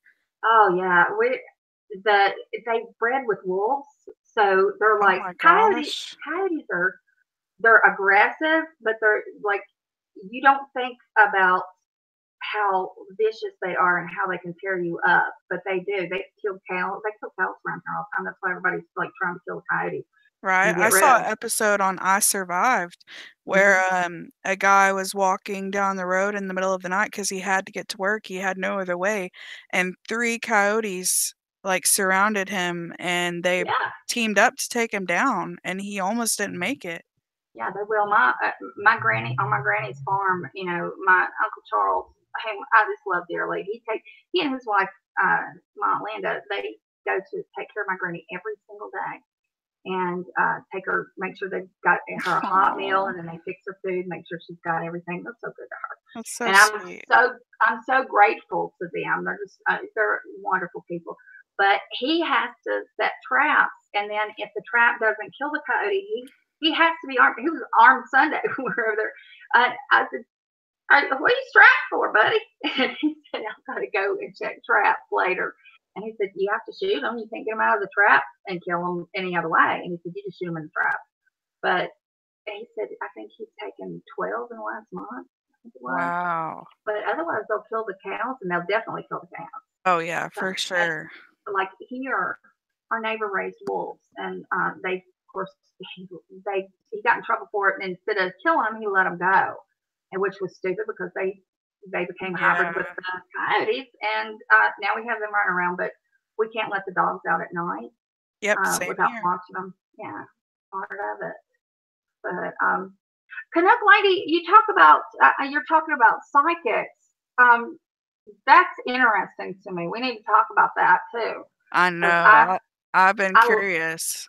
I love that stuff. I need to subscribe to her channel, and we need to watch her streams about it because I love that. You know, I went ghost hunting in October. Well, we go ghost hunting all year round. I'm the Remember we same way. I love paranormal stuff.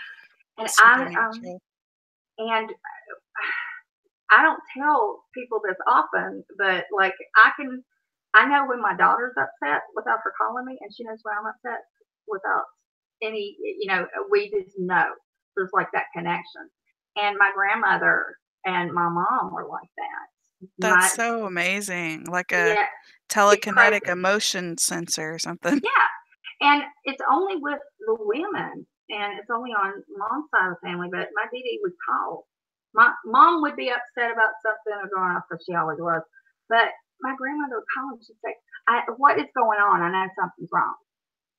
But my grandmother, my Dee Dee, she could she could see spirits, and she would talk about it, and she knew things. It, it was crazy, and like one story, my mom and I and my grandmother were sitting in her formal living room, and she has this beautiful bluestone fireplace that my grandpa built the house, and there was a clock up there, and they said, told my mom, she said, "Go fetch that clock, it will fall."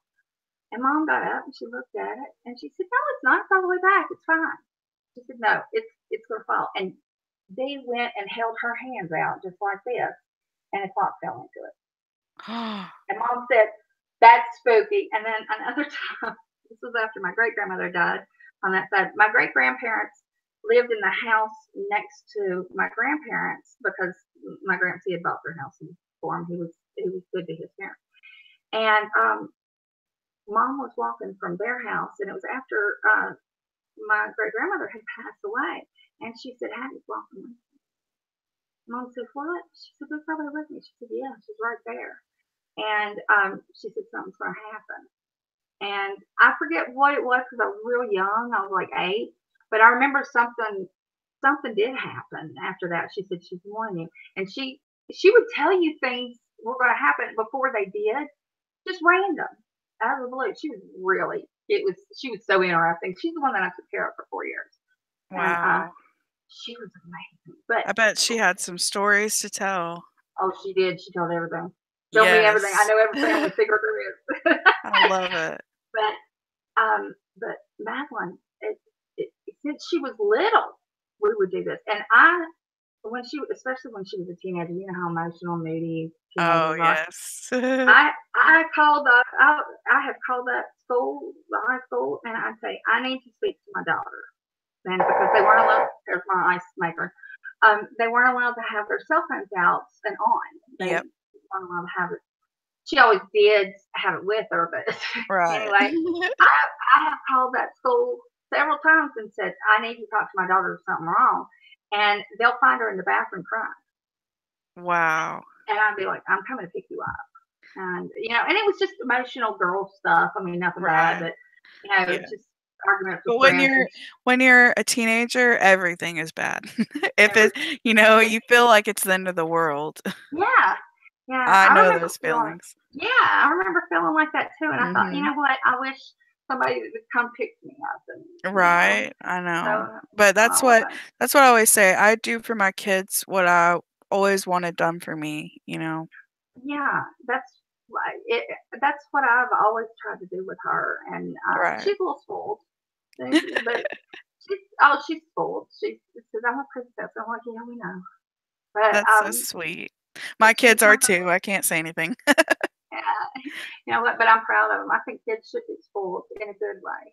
Yes, That's very good. much so. Not to a point to where it makes them ungrateful or, brats, because there needs to be there's a line, Mhm. but I don't see anything wrong with providing for your kids if you're able, Absolutely, and it's full of Not with love. just material, but love. Mhm. Yes, lots of That's, love. that's the way to Because do it. love is free, I get really honestly. mad about spanking, and I don't know if you've seen my video about spanking. It's got a I lot of don't think views I on did it. see that one. It's a lot of people got mad because of the points I was making, and I was when I was getting my nails done. There were two fairly old women in there, and they were loud and mouthy, and they were talking over everybody in the shop. You know how it's usually Oh, those quiet. old ladies, yeah. Yeah, and then there was another lady there, and she was younger, but they were talking about, yeah, I used to beat mine good. I didn't beat them, but I whooped their asses, all this stuff. And I'm sitting there, and the girl that was sitting next to me was young. She had 3 young children, and I said, you're gonna have to help me say shut up, because I'm gonna get in so much trouble. I'm gonna start running my Right. mouth. And she went, what's going on? I said, I'm a psychologist.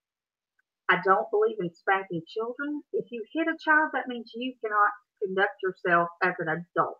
If Right. you have to resort to hitting, then you obviously can't use your words or think of a different way to, get your child to learn. Now, there's so much stuff. Take them away. Punish them. Make them sit in a chair for Yep. 10 minutes.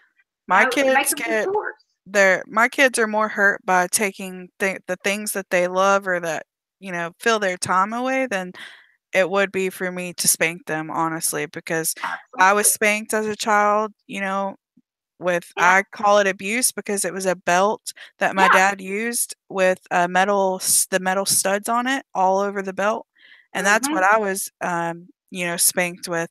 And he would always say, I don't ever spank you unless you lie to me. That was the biggest thing for him, was for you, to lie. Yet he called you a liar about everything. Yep, but I was always lying, and there was no way for me to prove I wasn't. So, Right.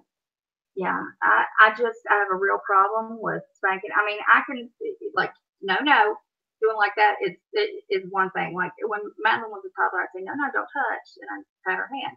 And but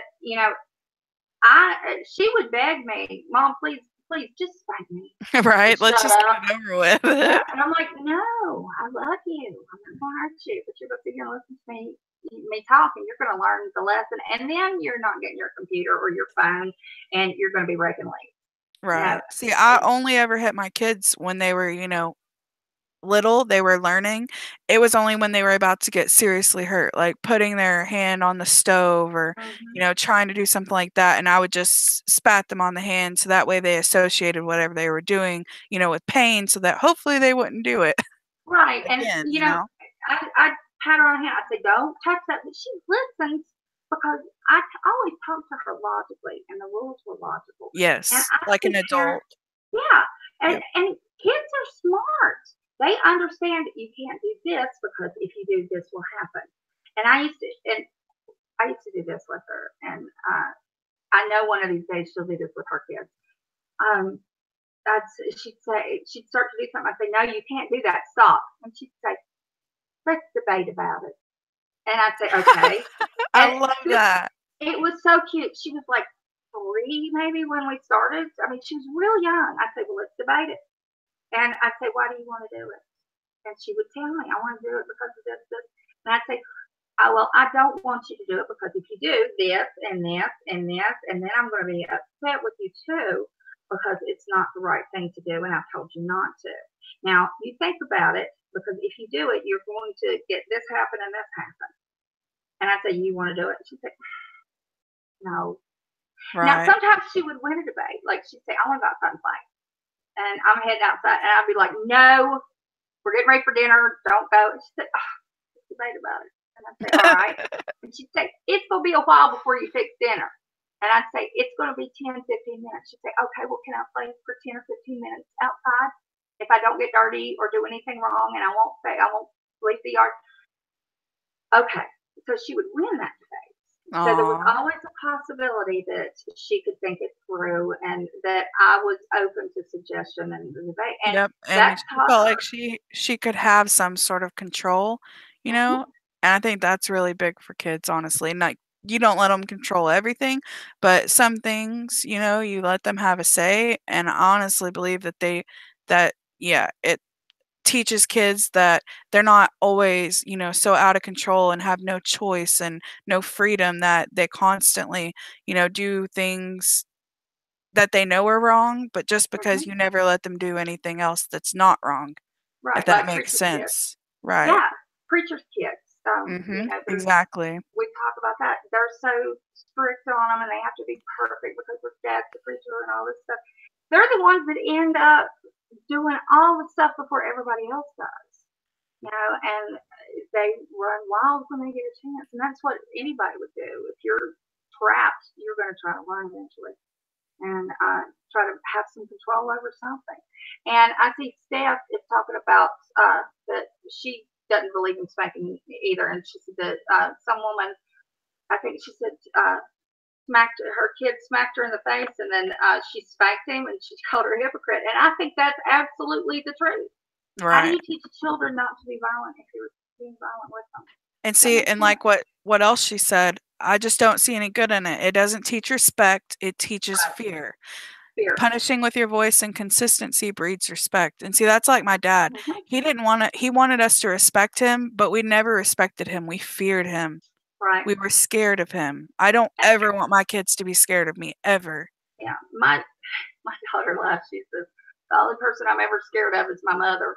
When she gets mad at me, but in a healthy, in a healthy way. In a healthy way. She knows that you'll hold her accountable, and that's one thing. But being scared of your father, you know, hitting you, or being scared, you know, that he's going to do something unreasonable, that's totally different, you know. Yeah.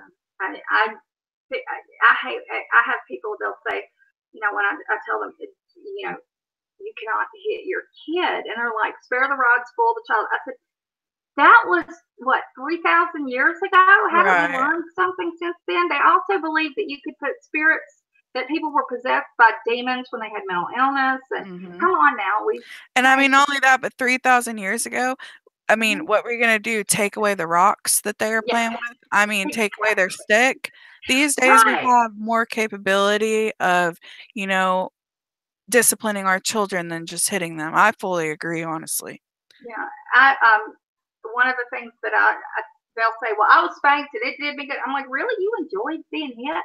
Because that's an entirely different thing. And they're like, what? And I'm like, that's actually a fetish, getting hit. You know, it's called masochism, and we can talk about, you know, BDSM if you are so inclined, but no child enjoys being hit, and there are other ways to handle it. And they get all freaked out. But if you're hitting your child, you're doing it probably, more than likely, in a moment of anger. And honestly, sometimes we don't know our own strength. And when you're angry, you know, you could be lashing out, you know, at your child because you're stressed out or, you know, upset, not just upset about what they're doing, but there could be other things going on. And you don't realize how hard you're hitting. Like, I don't think I really don't think my dad understood that he hit me as hard as he did, because he would say, I didn't even hit you that hard. I didn't even hit you. Yes, you did. I had, you know, bruises for a week. Yeah. And they, and I also ever notice how parents, Nikki says, ever notice how parents that spank their kids always want to tell everyone else how to raise their kids. Mm-hmm. If it works so well, why do you have to keep doing it? Well, it doesn't work. That's why you'll hear people who are spanking their kids all the time. They'll say, I can just whip his butt and he still does it. Well, yeah, it's not working because he has no idea. He's just getting hit all the time. And because the consequence is only like, momentary. Mm-hmm. It's not okay, you need to take, a day, off of video games or not watching TV, just sitting in a room and thinking about it, or even just, an hour or 2 hours. I see parents that spank their children instead of parents. And Right. I see that a lot. And they're like, well, if I spank him, he'll go straight up. I'm like, no. You have to teach children lessons all along, and they're going to make mistakes. And if you hit them, you're teaching them violence and fear. Why not teach them a lesson about what they did and why it's wrong? And then if you need to punish them, then you do other things that make sense. Well, I screwed up, so I don't get to watch TV. But parents will say, well, if I don't let him watch TV, he's just going to act up. I'm like, well, you're not being a parent with him. Maybe sit in his room and make him do math problems. Or say, read a book and write me an essay. Right. And when you're, growing up, especially for someone like me, like I wasn't taught, I wasn't disciplined in a way that was healthy. So I didn't know how to discipline my own children because I knew that I didn't want to, be disciplined how I was disciplined growing up. So, how I learned to discipline, I watched Nanny 911. That's an excellent show. Yeah, and I loved the way that she taught the parents how to discipline children. And she did it in a way that wasn't abusive, wasn't violent or anything. And so that's honestly how I learned to parent because I didn't know how, and I was only 18, Yeah.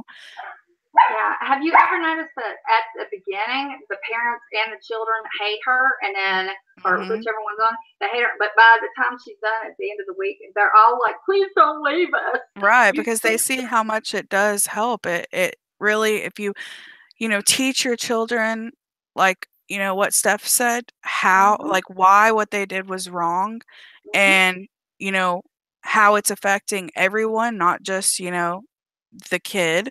And you're showing them a different way to go about handling their emotion or why they, understanding why kids are acting out and then trying to, help them fix it more than just, I'm going to spank you and, we'll do it all again tomorrow.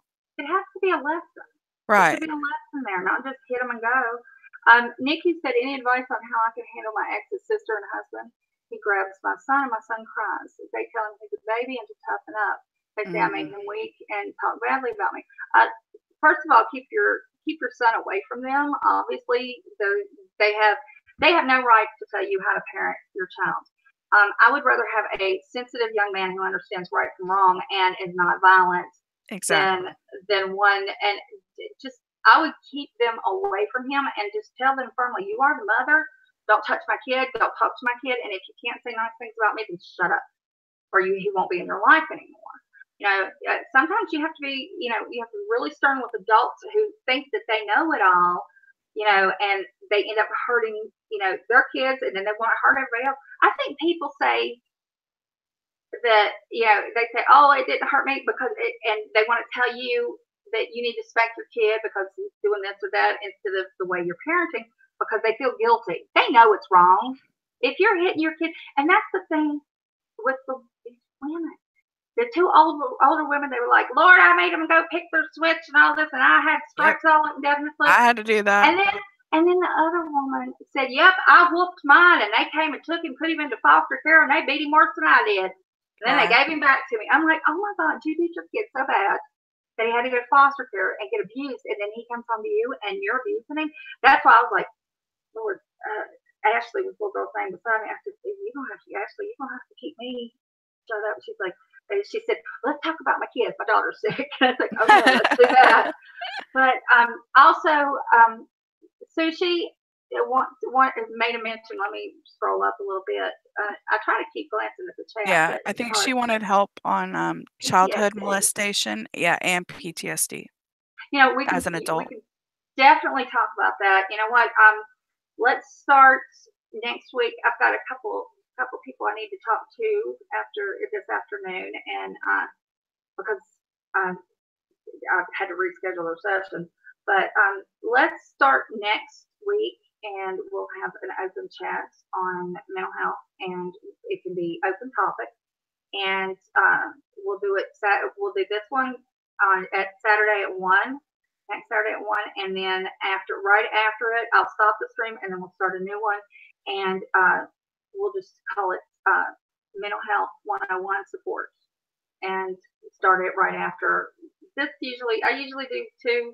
I guess I've done more than that today, but we've got 3.5 hours. But it doesn't feel like it. Right? Time flies when you're getting stuff off your chest. Yes, absolutely, and you feel better. But let's do it. I usually have this chat going for about 2 hours, and then we'll take a break. So that'll be from 1 to 3, and then break till 4, and we'll start one on mental health support chat. We'll do that at 4, and then of course be on this channel as well. Awesome. And we can talk. We can definitely talk about molestation and the PTSD that you can get from it. Right. Do a lot of it's good. So, and it seems like most of us have all been through it. So yeah. Sadly enough, it's horrible, but you're just like, you don't have any control as a child, but you do have control as adults how we feel. Exactly. So with that, I think we're about done for the day. Awesome. And thank you so much for having me, Mama Beth. I really enjoyed it. I am so glad you came on. And you know what? We'll get Nicole back on here, and we'll let her. She didn't finish her story. She had a baby that she had to take care of her son. That's really adorable. He's so cute.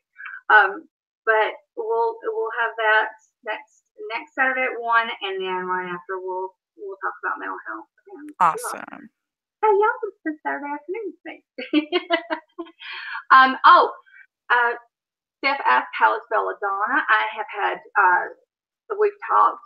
She's talked to a lot of people, and she did tell me that she is getting help with social services. I left messages on her mom's machine, and her mother got in touch with her.